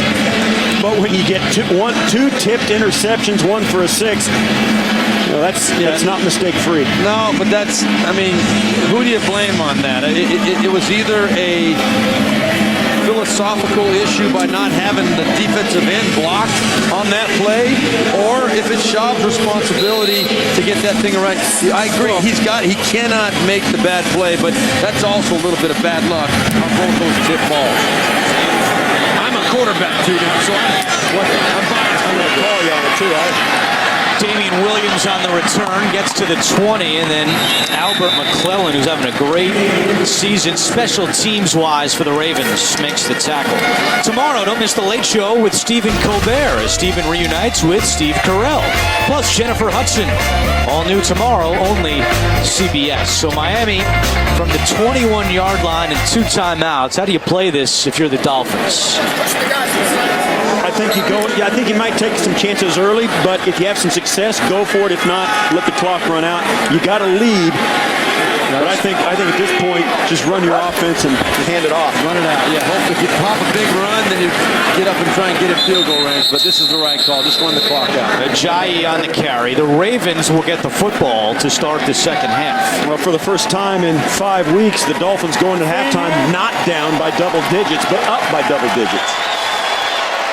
Kind of a wacky first half. Scoreless throughout much of it, and then an explosion of points and another pick six by Matt Schaub. It all adds up to a 15-3 Dolphins lead on the Ravens. There were no points in the first 28 minutes of the half, and then 18 points in the last 2 minutes. That's the end of the first half with Miami leading 15-3. We'll be back with the Verizon halftime report after this message and a word from your local station. You're watching the NFL on CBS, home of Super Bowl 50.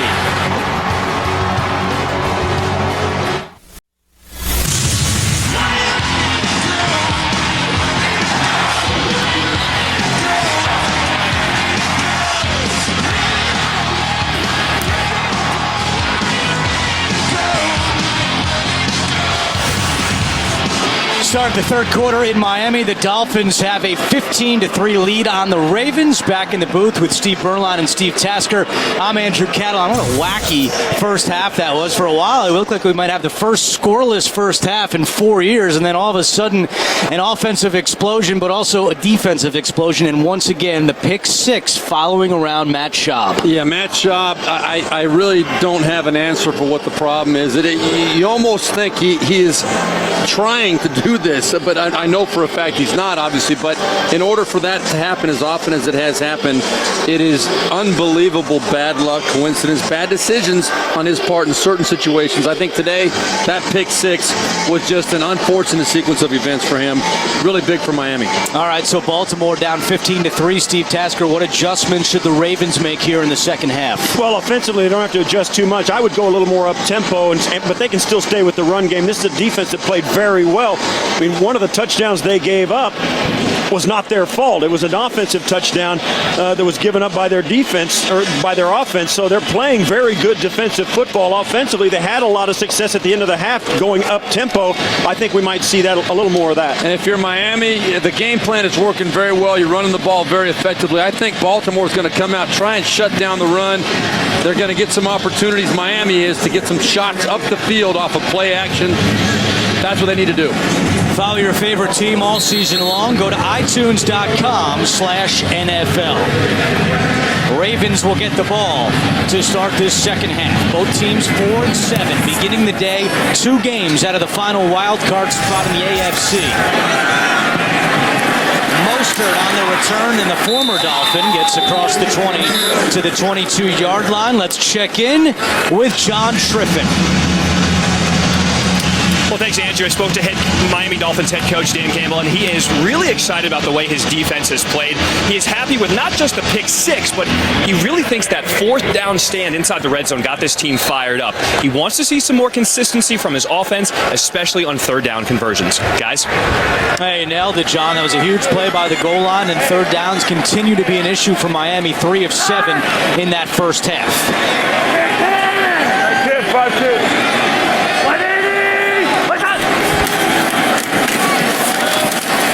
Ravens start this half on the ground with Terrence West, and he gets a couple. Yeah, and I think that what I want, there's no question they're going to have to keep running the football. I mean, Matt Schaub is going to rely on the running game so that they can soften up the pass rush with play action, give him more time. He was under pressure a lot when the Dolphins knew they were going to throw it. And as long as they can keep the Dolphins' defensive front honest, he'll have more time to throw it and won't get hit as much.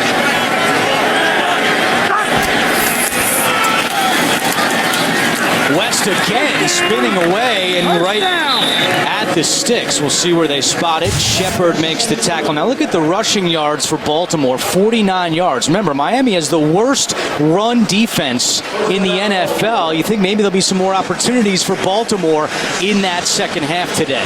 No doubt. Baltimore, and we're only talking about a 2-score game right here. This is not a Baltimore Ravens team that can drop back and just wing it around the field. They've lost their 3 biggest playmakers on offense. They have to keep the game close. They have to keep running the football and keep the pressure off of Matt Schaub. Schaub, and that pass is caught for a first down for Baltimore. It's Chris Givens reeling it in for a gain of 12. And this was a nice throw we saw at the end of the first half. Schaub was having trouble getting the ball out ahead of his receivers. Here Givens comes in. That ball's right in his breadbasket. Not bad coverage on the outside, but that was just a nice throw and catch. And that's, you see that a lot from Matt Schaub in his own end. We didn't see it in the first half, at the end of that first half, when he started to struggle and they started to get confused in the secondary. Third catch today for Givens. He's got 68 yards receiving. Schaub back to the air. And this one's caught by Butler. And he breaks a tackle and gets out of bounds for a first down.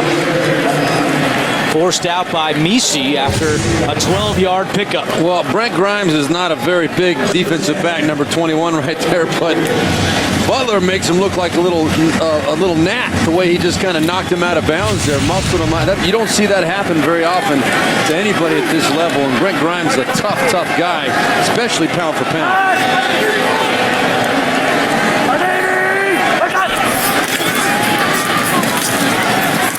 It's Allen to the 40. Javaris Allen, the 10th running back picked in the 2015 NFL Draft, now getting a great opportunity with the loss of Justin Forsett. Yeah, this is an interesting drive, exactly like what we saw in the first half from Baltimore early in the half. They just methodically run it, pass it, run it, mix it up, 3 or 4 yards, 5 yards, and a first down, and get down inside. But that fourth down stand really changed the tenor of the game when they got down close.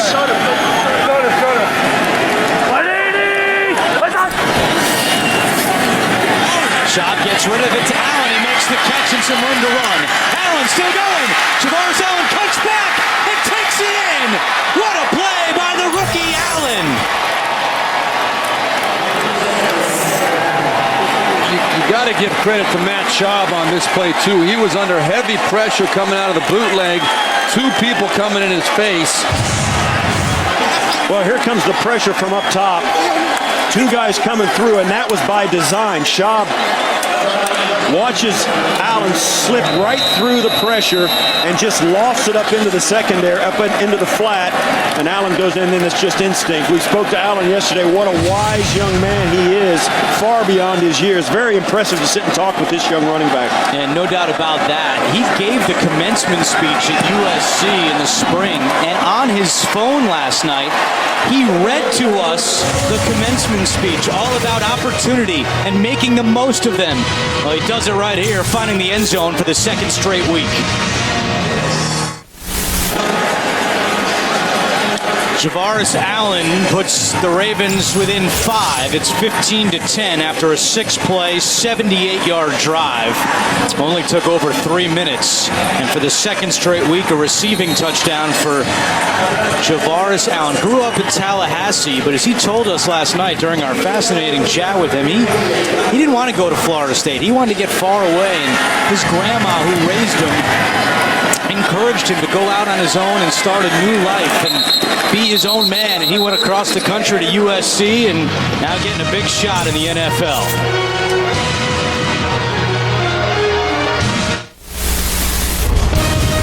The NFL on CBS is sponsored by Southwest. Transparency, low fares, nothing to hide. Citizen Echo Drive, fueled by light. It never needs a battery. And by United States Air Force. Experience more at airforce.com. Breezy day in Miami, and the Dolphins' lead has been trimmed to 15-10. Saturday, it's the game that stands all alone, all guts, all grit, all glory. And this year, it will feature the NCAA's all-time rushing touchdown leader. It's the Army-Navy game. The festivities begin with college football today. So Miami will start this drive at their own 20-yard line with 11:44 to go in the third quarter.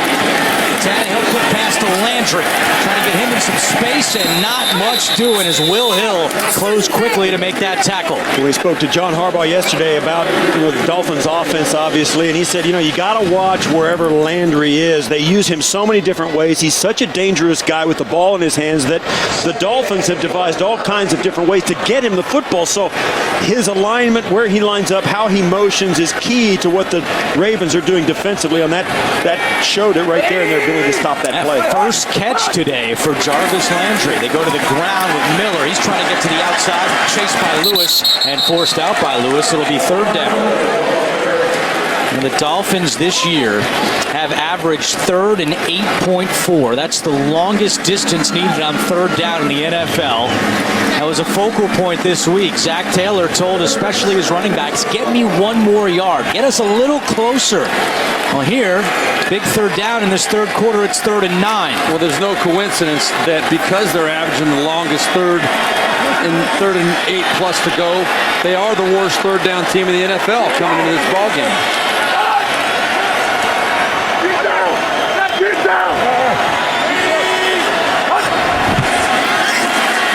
Dumerville was coming. Tannehill gets rid of it. Incomplete. Tannehill to the ground. Timmy Jernigan leveled the hit on Tannehill, and a quick 3-and-out by Miami. Yeah, Timmy Jernigan is one that got the pressure on right away on Ryan Tannehill. Did not have a chance to see exactly where the release was coming. Jernigan untouched up the middle. He is their best interior defensive lineman. One of the top in the league. Is a young player really establishing himself. I don't know how you leave him untouched in any situation. Second 3-and-out by the Dolphins. They opened up the first half with a 3-and-out. Matt Darr to Kalen Clay at his own 25, and a flag comes in from way behind the play. Clay is tackled at the 38. Let's see what the penalty is. There wasn't a player within 35 yards of the official who threw that flag, and it's going to be a hold on Baltimore. Referee John Parry, who was a side judge for During the kick, holding, return team, number 41, 10-yard penalty, 1st and 10. Timeout on the field. Parry, a side judge for the Super Bowl here in Miami between the Bears and Colts. The Walter Payton NFL Man of the Year Award, presented by Nationwide, has a long history of honoring players who have significantly impacted both the game and their communities. Each NFL team nominates one player, and 3 finalists will be announced in January. The winner will be announced at the NFL Honors Awards Show on February 6th. And this year's Baltimore Ravens nominee is Steve Smith Sr. He's helped families affected by domestic violence, hosted a summer camp at an air base in Germany. So Steve Smith, who's injured right now for the Ravens, is their Walter Payton Man of the Year Award nominee. And, of course, you can see the NFL Awards Show February 6th on CBS. Steve Smith out with the Achilles tendon earlier in the season, and a guy who was planning on this being his last year in the NFL had announced he was going to retire, but now there's speculation. I know the Baltimore Ravens hoping that he might decide to come back for one more year. Second down and 9 for Baltimore. It's Allen on the carry. And Allen gets close to the 25. It'll be third down and short. Well, look who's on the Ravens sideline today. It's Jim Harbaugh, the Michigan head coach and brother of John. First time he's appeared at a Ravens game since last year's Baltimore playoff win over Pittsburgh. And later today, Harbaugh will find out where his Michigan Wolverines will go bowling. But in the meantime, checking out his brother in action here in Miami. Tough for a head coach to wear the hat of the team that beat him in the Super Bowl. Although, when it's your bro, I guess it's okay.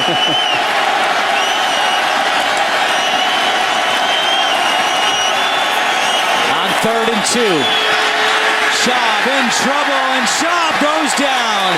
Vernon gets him for the second time today. And that's a case of Matt Schaub, I think, holding on to the football a little bit too long, whether it was coverage sack up the field or what. You look at how long he's got time to step and throw. Actually, I take that back.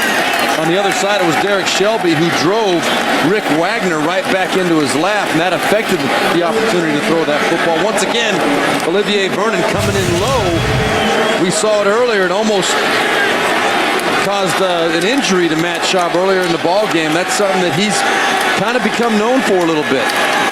They give half the sack to Vernon, the other half to Shelby. It's 4th and 11, and Jarvis Landry is awaiting the punt from Sam Cook at his own 35-yard line. High snap. Cook gets it away. Another line drive knuckleballer that Landry goes back to the 30 to field. Landry at the 40. And Landry down right there. With 7:49 to go in the third quarter, Dolphins going back on offense. The NFL on CBS is sponsored by Honda. Hurry in for great deals during Happy Honda Days. And by Clean Crisp Coors Light.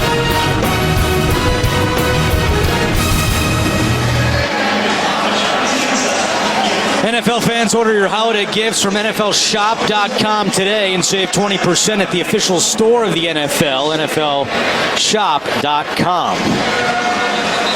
Well, there's a penalty on the Dolphins on that punt, and that backs them up to the 20-yard line. Yeah, it went from the 41-yard line to the penalty at the 30, a spot foul.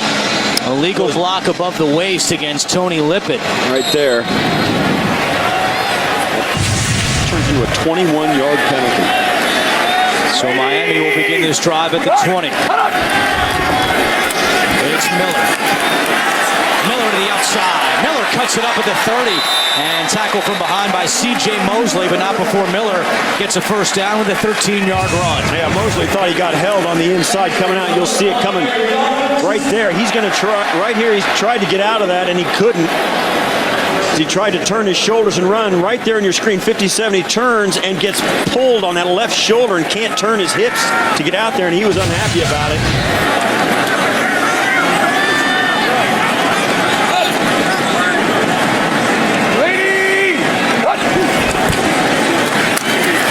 Lamar Miller again gets away from one, but that's the 13th carry today for Lamar Miller. This season, when Miller rushes 13 times or more, the Dolphins are 4-0. And when Miller rushes for fewer than 13 attempts, they're 0-7. So that's a good number for Miami right now that Miller's made it to 13. And they've got the 5-point lead, but what you got to be concerned about with the Dolphins is Ryan Tannehill is only 7 for 14 for 66 yards on the day.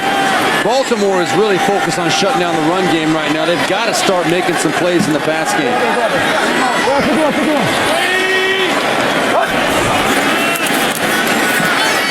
Tannehill to Landry, caught at the 38, dragged down by Sharice Wright. It'll be third down and short for the Dolphins, and Landry and Wright having an extended conversation. You know, one of the other areas that we were led to believe from Dan Campbell and Zach Taylor, and we've seen it today, is the shift away from the shotgun formation. A lot more under center snaps for Ryan Tannehill. As I say that, they line up in the empty backfield. Third down, though, a little different situation, but a lot more under center today for Ryan Tannehill. Less shifting as well. If you're a Dolphins fan, you see them move around a lot pre-snap. Haven't seen as much of that today. Tannehill's pass is incomplete. That sailed on him a bit. Looking for Deion Sims. It's 4th and 5. Yeah, C.J. Mosley did a great job. It looked like it was going to be a bang-bang play. Mosley gets his eyes inside. Watch how he holds off right at the top of this route, and he just lets it go. Instead of putting his hands on and running the risk of the intercept or the penalty, does a great job of just letting that ball sail out of play. Punt number 6 for the rookie Matt Darr. He's 4th in the NFL, averaging just under 48 yards per punt. Play the D-man. This is way short, out of bounds. Darr mishits that one. Baltimore will have good field position with 5:35 to go in the third quarter. We're back to Miami in a moment. John Harbaugh has had enough of the officiating today, and we'll show you why he might have a beef with his latest gripe coming up after this first play. But Harbaugh has been pleading his case and shaking his head this entire commercial timeout. It's 1st and 10. They spot it at the 34-yard line. Buck Allen in at running back. Best starting field position today for the Ravens. Schaub will throw. Swings it to Allen, who makes a diving catch, gets up. Nobody touches him, and now Misi brings him down. But let's go back to the punt by Matt Darr, and here's why Harbaugh was a little upset. Well, it's every little thing that's bothering me. You see here, right up here, the ball is caught right there. On the 33. On the 33 right there. But then the ball is coming at this angle, so it really should be out of bounds somewhere in here. They spot it clear back here. So in theory, it was great drawing, by the way. It's like under curtain number 1. I'm a Rembrandt. Probably cost the Ravens 7 yards. 2nd and 11, Schaub escapes, gets rid of it to Allen, and he can't escape Kelvin Shepard. Well, now, 3rd down. Yeah, now in the last couple of plays, you've seen the Dolphins. One thing they didn't do well in the first half when they gave, and then the second half when they gave up the touchdown, they haven't tackled well. But in these last 2 plays, the first defender that gets to the football makes a tackle. It's a loss of 1, and then a gain of 1, and they got it in a 3rd and 10. So. Well, that's what Dan Campbell said. You know, the big plays have been costing the Dolphins all year, both run and pass. Most of it is due to poor tackling. 3rd and 10.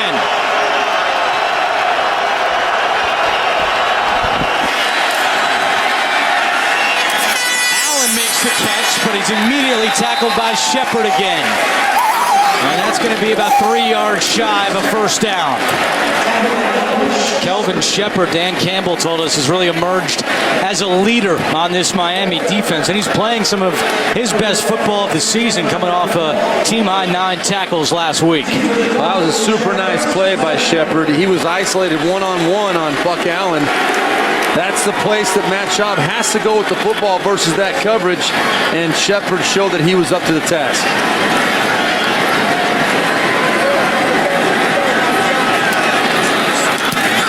Cook to Landry. And a fair catch at the 12-yard line. Javaris Allen has 9 catches today. Ryan Tannehill's only completed 8 passes. So Baltimore really getting it to Allen in the passing game. Yeah, he's shown he's an every down back. 199 all-purpose yards the last 2 games coming in today, and then today we've seen him. And it's starting to rain here in Miami. Yeah, the crowd is running for the exit to get under cover. Sunshine and rain. Miami starts this drive with Lamar Miller, and we'll start it by going down to John Schriffen. Well, Andrew, thank you so much. Well, as you can see, the rain has started to pick up here in Miami. Now, as for the field conditions, you can see in a couple of those plays, the players started to slip when they tried to make some tackles. Let's see how this rain will now impact this soft field here as the fans try to get some cover. We spoke to both quarterbacks, and they said if it rains really hard, the best thing is just to stay wet. But under a rain like this, I think they're still going to try and keep the footballs dry. And when you're going from one to the other, sometimes the grip is when it's at its worst. Tannehill. This one caught by Miller, and Miller with a flag down, dancing his way to the 20-yard line. Well, it was a very well-defensed screen pass, and what Miami's going to get called for is illegal man downfield or possibly pass interference. Yeah, it was defended so well that even though it turned out to be an 8-yard gain. Pass interference, offense. Number 11, half the distance to the goal. So Devontae Parker was blocking downfield. Well, they defended it so well. The Ravens knew it was coming. They knew it was a very slow developing screen. And as you'll see, down the field, Parker is blocking, but that play the way it was defended caused Tannehill to have to hang on to the football so long that it turned all those blocks into pass interference because the quarterback hadn't thrown it yet. So the penalty pushes Miami back to the 6-yard line. It's 2nd and 15 as time ticks away here in the 3rd quarter. It's Ajayi on the carry. And And he gets met by Chris Canty, who actually, in his rookie year in Dallas, was teammates with Dan Campbell, the Miami head coach. Canty's 33. Campbell's now 39 years of age. But really quick, I want to go back to a point that Steve Tasker brought up. Steve Berline is a former quarterback. Explain why these QBs, and we asked them both, why they would rather have it wet in a rain like this. Well, when the ball is soaked, wet, and your hand is dry, the ball, there's no traction between your hand and the ball. The ball will squirt out of your hand. So if it's a heavy downpour and you're wet, you'd rather have everything wet. Miami runs it on 3rd and 12, and Ajayi is tackled by C.J. Mosley. And that elicits some boos here. That's the right call, though, no doubt. I mean, you got to lead. You're backed up in your own end zone. It's getting a little bit wet out there. You do not want to give a mistake to a very, very persistent and opportunistic Baltimore Ravens defense. Even though you've given a touchdown up in this half on their first drive, Baltimore, you've also gotten them 2 3-and-outs on the last couple of possessions. So you have no qualms about punting it away and seeing what they can do offensively. You got to trust your defense. Kalen Clay awaiting this punt at his own 40-yard line. Better punt this time from Dar, driving Clay back to the 30. And Clay gets back to the 40, which is where Baltimore will take over. A 59-yard punt by Dar. Tonight, our students being pressured into becoming confidential informants, a 60 Minutes investigation, plus a primate closer in DNA to humans than any other on Earth. That's tonight, only CBS. Matt Schaub, 230 yards passing today, only 72 for Ryan Tannehill. Lamar Miller having a good day, gaining in on 100 yards, and Aiken in his homecoming has been quiet, but so is Jarvis Landry, with just 2 catches. It's West on first down. West is tripped up. Jones. Rashad Jones again. This guy is impressive, Rashad Jones. The only guy in the NFL with 90-plus tackles and 3 interceptions coming into this game. He's already got another interception today, and he is a force coming up in support against the run. We did talk to him. He did make it very clear that he would love to find an invitation to the Pro Bowl, and he is playing, quite honestly, as well as any safety in the game right now. 8th tackle today for Jones. He also has the interception of Matt Schaub. Could be the final play of the 3rd quarter.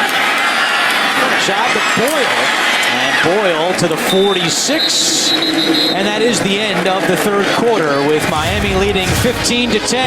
We'll return to Miami after this message and a word from your local station. You're watching the NFL on CBS, home of Super Bowl 50. Start of the 4th quarter in Miami. The Dolphins have a 15-10 lead on the Ravens. We begin this quarter with 3rd and 3 for Baltimore.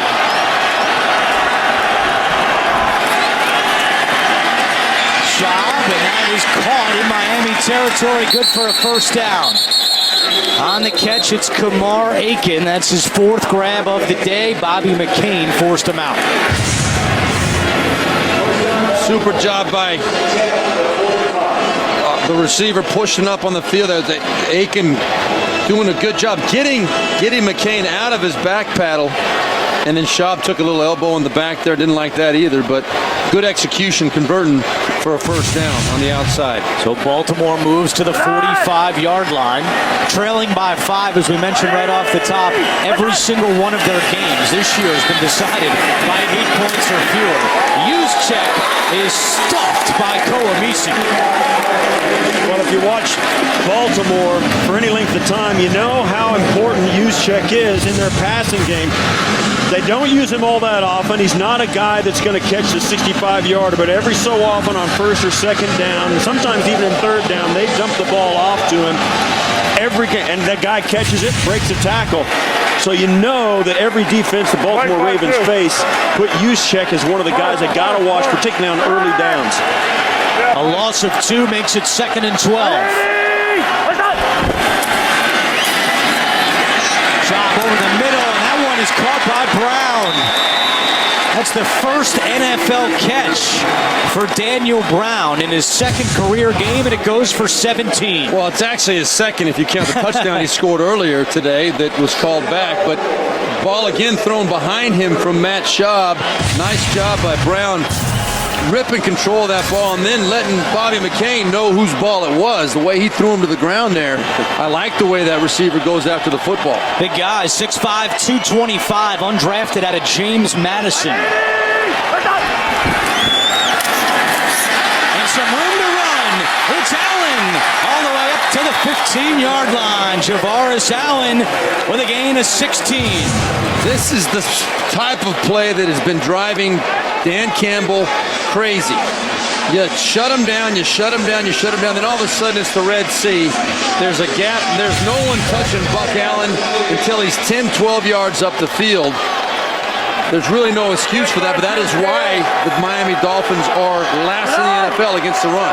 Allen has 143 yards of offense today. They give it back to him, and Olivier Vernon meets him right away.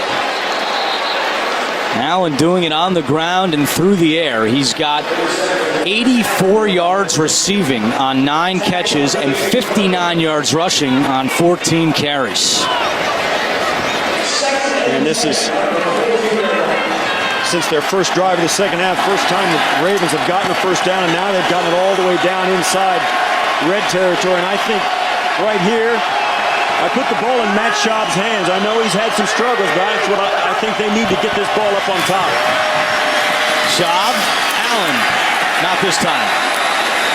How great was that shot of Jim Harbaugh standing right next to John Harbaugh while the game's going on? Yeah. Usually got a family member off to the side somewhere, but not in this case. He's right next to him. Usually your family member's not a former head coach in the league and part of a major college program and well-respected in those ranks. Look at it. I mean, that's introducing himself to Jimmy Clausen. Hey, guys, how's it going? Nice day out, right? All right, 3rd down and 11. Miami trying to force Baltimore to a field goal here. They need to get to the 4-yard line for a first down.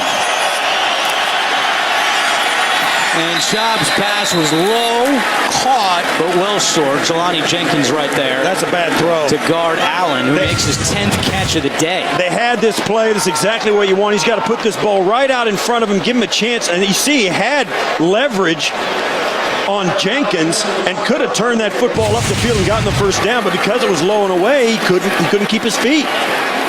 Now here's Justin Tucker, who has 4 points today, a field goal and an extra point. He now has 500 for his career. He's the fastest in NFL history to get to 500 points. This is his 60th career game. Jan Stenerud did it in 61 career games. Tucker trying to get to 503 with this field goal, and he does. So Baltimore pulls within 2, 10-17 to go. Thursday night only on NFL Network, the Vikings take on the Cardinals in a huge showdown in the NFC. Thursday night football, Thursday at 8, now only on NFL Network. How about a rainbow here in South Florida? Sunshine, rain, it's been raining all week here in South Florida. And with 10-17 to go, the Ravens have pulled within 2. It's 15-13 with Steve Berline, Steve Tasker, John Schriffen on the sideline. I'm Andrew Catalan, our entire NFL on CBS crew. Director Jim Cornell, producer Vic Frank. Tucker kicks it away, leads the league in touchbacks. Damian Williams says, I want to take this one out. And Damian Williams does not get close to the 20, tackled at the 15. Second time today that Williams has taken it out. Ryan Tannehill back out when we come back. The NFL on CBS is sponsored by The Home Depot. More saving, more doing. Your local Lexus dealer and their pursuit of perfection. And by Verizon. Better matters.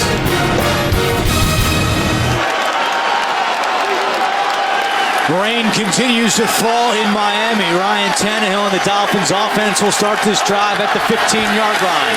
Tannehill in the air, nobody home on that one. A miscommunication with Devontae Parker. I think that ball came out of his hands. It opened up as we were away for commercial, and it's almost like a cloud descended on the stadium. It's raining hard, and that's exactly the time when you're wet. Are you dry? Is the ball wet? Is your hand dry? Or this is that no man's land. That's where, right. Where you're trying to keep the balls dry, but they're slick now. And that ball definitely got away from Tannehill. Miami has run 11 plays this half. They have a total of 26 yards. 2nd and 10. Miller. Nowhere to go, trying to reverse field, and still nobody home.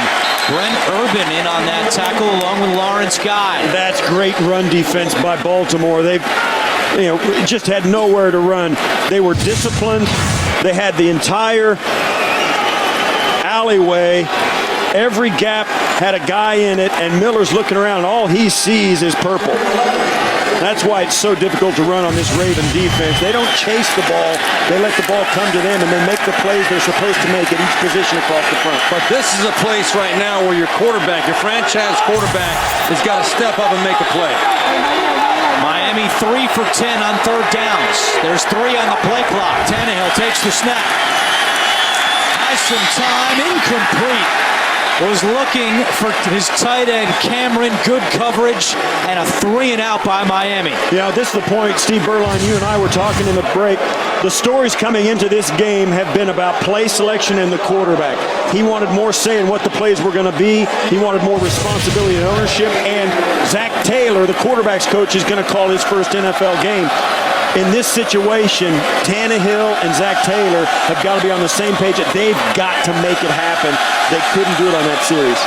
This half, Ryan Tannehill is 2 for 6 for 5 yards.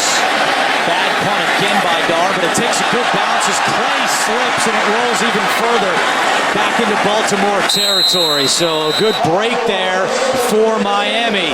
It's getting wet out here in Miami. The field softening up, Clay to the ground. Timeout on the field. Continues to rain here in Miami. The field getting chewed up. It's rained all week. With 9:05 to go in the 4th, Ravens with the ball. They trail by 2. Shot. And that pass is incomplete. A diving. The longest run from scrimmage this year in the NFL. Blitzed by the Jaguars. Man coverage in the secondary. Even Steve Berline knows this, JB. There's nobody responsible for the quarterback. The problem is for me and Steve, we weren't this kind of athlete. They got it going on in Tennessee right now. The Titans take the lead, 35-32 over the Jaguars. And Steve Berline will know that's this season's record book. Back to Andrew Catalan. All right, JP, thank you. I don't think Berline ran for 87 yards in his career, let alone on one play, as West gets to the 45. Boomer never trained and ran 87, let alone on a field. I've got no retort for that either. I don't know if I did run for 87 yards in my career. I can't defend myself. Usually you're very quick to point out something for you, but here you're just giving up. Your silence is very telling. I did have one run over 10 yards in my career, I believe. Yes, I did. And I slipped. We'll give you that. 2nd and 6. Time ticking away. Inside 6.5 to go. Shot to Butler right at the 40. And that's going to be very close to a first down with where his forward progress was stopped. Maybe a half-yard shy. Yeah, I think one of the things about this drive, you're seeing the Ravens are taking advantage of the conditions. Watch Bobby McCain. He has got to really plant gingerly to stop in that back pedal. He didn't slip that time, but only because he kept his feet underneath him. The Ravens are noticing the conditions, and they're taking advantage. Just quick hitches where the guy drives the defensive back off and forces him to plant hard to make a break on it. If the throw's on time, you can't defend it unless you really break hard. West, the running back, on 3rd and 1. They call his number, and West has the first down, but a flag comes in from behind the play. And it's a hold against the Ravens. It's going to be James Hurst. Holding. Offense. Number 74. 10-yard penalty. Replay. 3rd down. Olivier Vernon shot the gap inside on James Hurst. And there's an injured Dolphin on the field. In this situation, even at 4, I think what John Harbaugh might do is tell his offense that they have 4 downs. This might be a chance for Baltimore to go for it on 4 downs. The NFL on CBS is sponsored by Best Buy. Win the holidays. And by Subway. Make your sub deluxe with 50% more meat.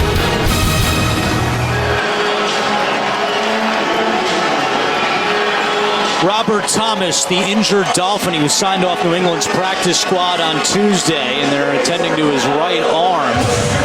Here's another look at it, number 96. Right there, his arm gets caught right in between the safety and West. Meanwhile, the penalty wipes the first down away. It's 3rd and 11.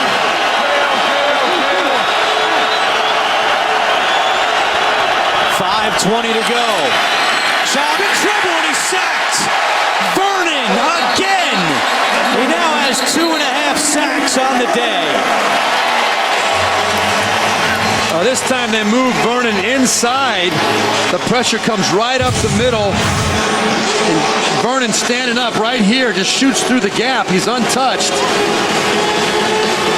And ends up, actually, excuse me, I was wrong. That was up the gut. It was Koamisi, and Vernon came from the left side of Matt Schaub, untouched, slanted inside, and he's had a very active game. That was what John Harbaugh was worried about.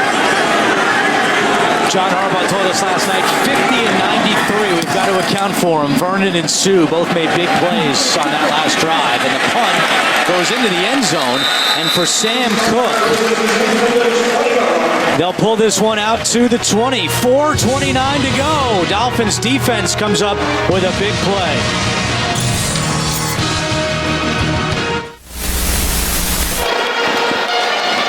Just the second touchback this year by Ravens punter Sam Cook. Miami will start at the 20 as we go down to John Triffin. Well, thank you, Andrew. Robert Thomas was taken off the field on a card into the locker room. I am being told by the Dolphins that it is a right elbow injury. He is done for the day, guys. All right, just joined the team this week. Thank you very much, John. By the way, our ace statistician, Mike Notaro, looked it up. In Steve Berline's career, he actually ran for 496 yards. But if you average that out over 17 years, that's 29 yards a season. As a good friend of mine once said, I don't dwell on the past. Lamar Miller on first down, gets away. Lamar Miller throws the football, and it looked like Upshaw was right around it. Oh, the Dolphins might have gotten it back. You were right. Upshaw was right there when the ball popped loose, but did he fall on it? He lost it in the melee, turned it over, and with the wet conditions, he turned over. Oh, now they say he does have it. The Ravens are indicating they have it, and they do. Lamar Miller with his first fumble of the season and just the 5th of his career. Well, you're going to see Kendrick Lewis, number 23, come in and strip this ball. You see him right here in the back of the plate, trailing from behind. Lamar Miller did not know that he was coming up behind. He definitely got that ball loose before the knee hit. I don't think there's any question this ball was out. Let's see, just to make sure, look at the right knee. Yeah, it's out. Ball's out. Yeah, ball is definitely out. What a tremendous play by Kendrick Lewis. Something the Ravens have lacked the entire year. Just 9 takeaways coming into the day. 3rd fewest in the NFL, but they get a big turnover in the 4th quarter. And this is a Ravens team that under John Harbaugh averages 27 turnovers per season. 9 coming into this game. Very abnormal for the defense, but right here coming up with a huge one. That ball changed possession about 3 different times before the officials finally uncovered it. It looked like Pouncey actually snatched it, but didn't have it when the officials got to the bottom of the pile. Javaris Allen on first down across the 40 to the 39-yard line. Now the Ravens have an excellent kicker in Justin Tucker, but keep in mind, coming down the stretch with the field conditions, how would that affect a potential field goal? Well, go ahead, Steve. Yeah, it comes down to the fact he's got to have a plant foot. Now, he's been kicking all day and hasn't had any problems, but we've had a downpour here in this second half that has changed things significantly on the field, and that end of the field where they're headed has been the one we've noticed has been the worst all day. Just 200 yards of offense today for Miami. 354 for the Ravens. It's second down and 8.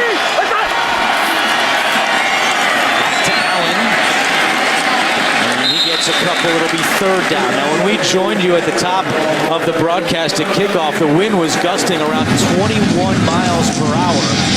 Right now, the rain has stopped and the wind has calmed down. Still swirling a little bit, but not as intense as it was at 1 o'clock. And mind you, you hit on it earlier, Andrew, his lack of success from over 50 yards. Right now, we're looking at a 56-yard field goal, 55-yard field goal.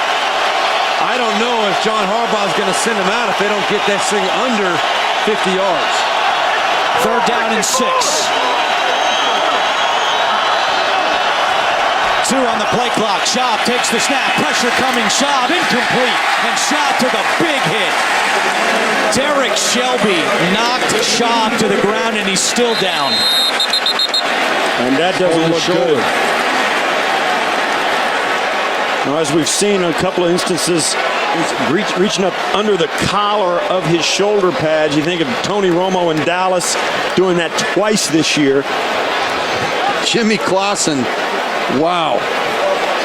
Just signed this week.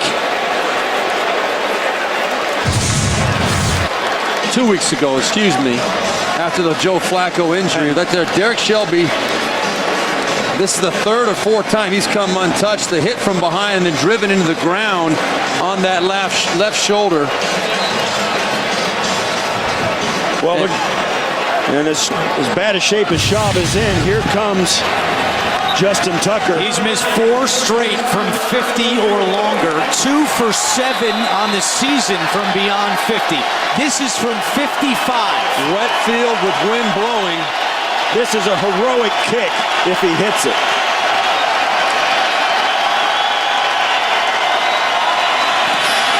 Kick on the way, drifting right, and it's no good. 5 straight misses now for Tucker from beyond 50 yards. Yeah, under these conditions, with the wind like it is, he had to drive it out low. He got it off, but he just couldn't put it between the uprights. And when you're not sure of your plant foot, that's where the accuracy for a soccer-style kicker comes from. And if it slips at all, you can see him shake his head as they put that foot in the ground. If it slips at all, if he's not quite sure of it, that's what causes those kicks to go wide. If that foot slides even the littlest bit, it pushes that kick off to the right. Game far from over. Ravens have 3 timeouts remaining as John Harbaugh watches it drift wide right. Question now is if the Ravens get the ball back, who's going to come in and quarterback? But first things first, their defense needs to come up with a stop, and a timeout immediately called after the run by Lamar Miller. And Jimmy Clausen is taking snaps on that Baltimore sideline. Well, we asked John Harbaugh if that situation did arise, and he's had so little experience and exposure to Jimmy Clausen that we asked him what he thought about Jimmy Clausen. He said, I don't know. What do you think about him? I don't know what I got. What do you think about him? And so that's how desperate times are. There's Mark Trestman in his ear, kind of trying to probably give him a little package of plays to go with if indeed he is called on. What a difficult situation for any quarterback to be in. Well, it seems obvious, though, Matt Schaub is not going to be the guy that comes back in. I mean, with Clausen there and Trestman in his ear, they wouldn't do that otherwise. Schaub's getting up. Well, he's walking around. I don't know if trying to shake it off. Ravens did work out Ryan Mallett this week, but they said they were not ready to sign him. And right now, if Schaub can't go, it's Jimmy Clausen. But first things first again. It's second down and 8, 2:38 to go. Back to Miller. Upshaw grabs him. Canty throws him down as well. Timeout.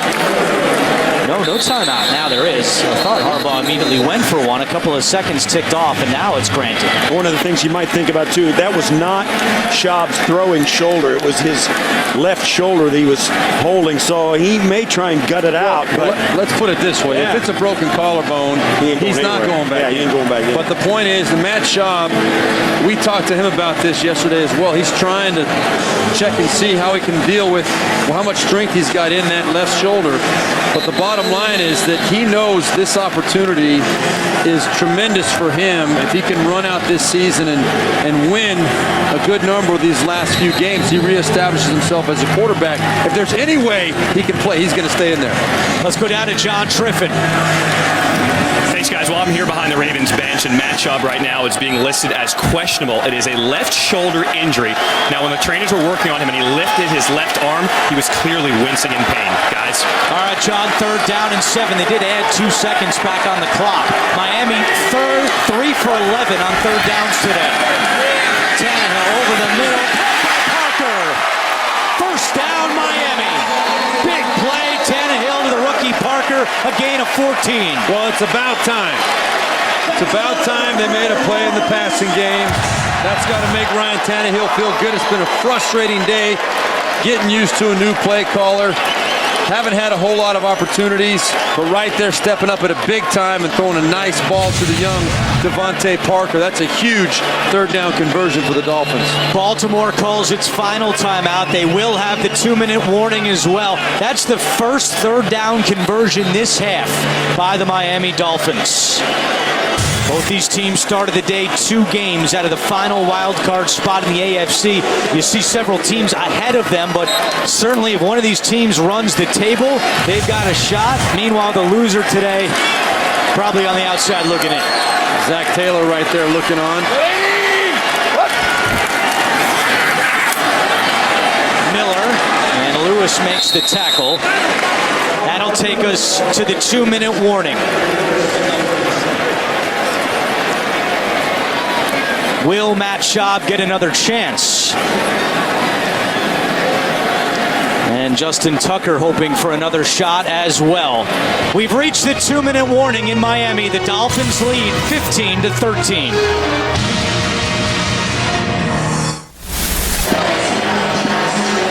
2 minutes to go. Zach Taylor calling plays for the first time in his career, trying to lead Miami to a win. He's going to call 2 runs, we would expect, on the next 2. Best case scenario for the Ravens, get the ball back with about 25 seconds left. But if Miami gets a first down, it's over.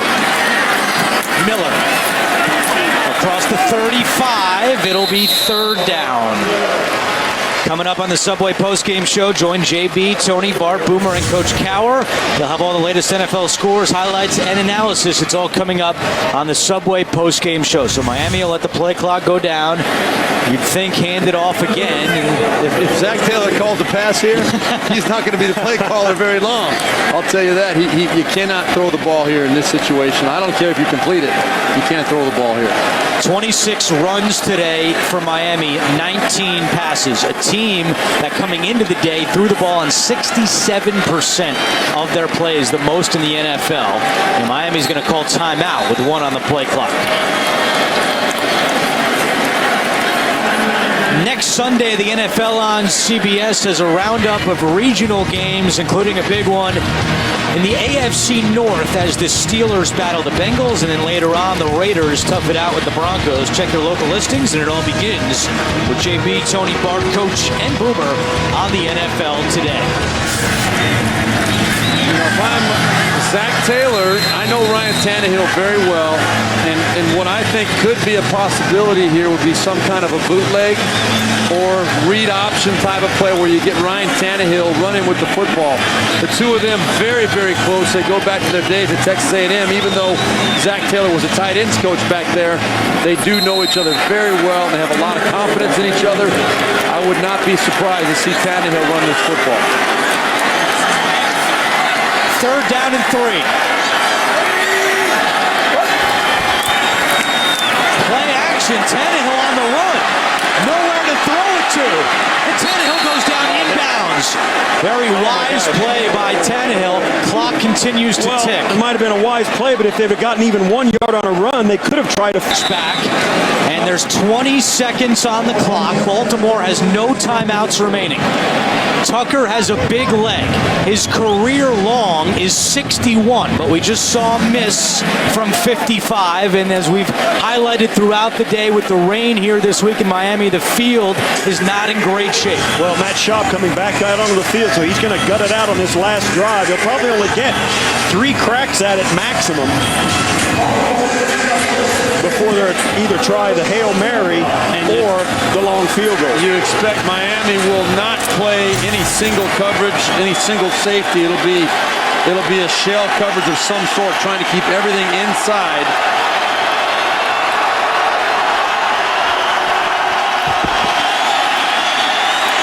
Schaub to Butler. He's got to get out of bounds, and he does. They only get 4 yards on the play, and 6 seconds comes off the clock. Well, that's not going to win the football game for him. No, this is a situation where you need to start taking some chances. Even an 8 or 10 yard pass. As soon as as your quarterback and running, as soon as the ball's out of the quarterback's hands, he's got to be yelling at his offensive lineman to get down the field, because they're going to have to either spike it to get out of bounds or stop the clock. His offensive linemen not only have to protect it, they've got to sprint after this football when he releases it. 3 receivers to the bottom of your screen. Schaub taking a deep shot, and it's incomplete. He was looking for Givens. Bobby McCain on the coverage. Another close game for the Ravens. All 11 of their games have been decided by 8 points or fewer. First time in NFL history that the first 11 games have come down to 8 points or less, and each of their last 4 games have been decided on the final play of the game. Will that happen again? They're running out of time, which is 9 seconds to go. Well, if I'm Matt Schaub, though, I'm looking at my big receivers. Daniel Brown, we talked about him earlier. Kamar Aiken. Those are the guys that are going to go up and make a play for you. Schaub over the middle, and now they got to start doing the lateral. It's Allen who gets out of bounds with 2 on the clock.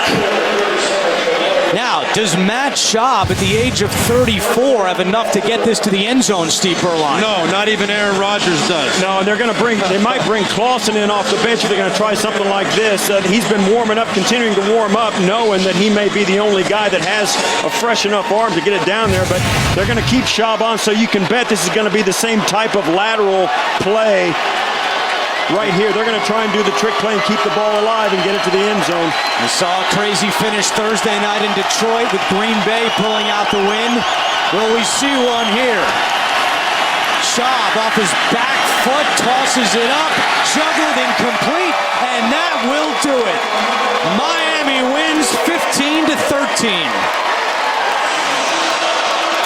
Dolphins had just 61 yards of offense in the second half, and they still find a way to win, stopping Baltimore's 2-game win streak. And Dan Campbell and the Dolphins go to 5-7 on the year. Updated wild card picture, and you don't see Baltimore there anymore. Miami, hey, you never know.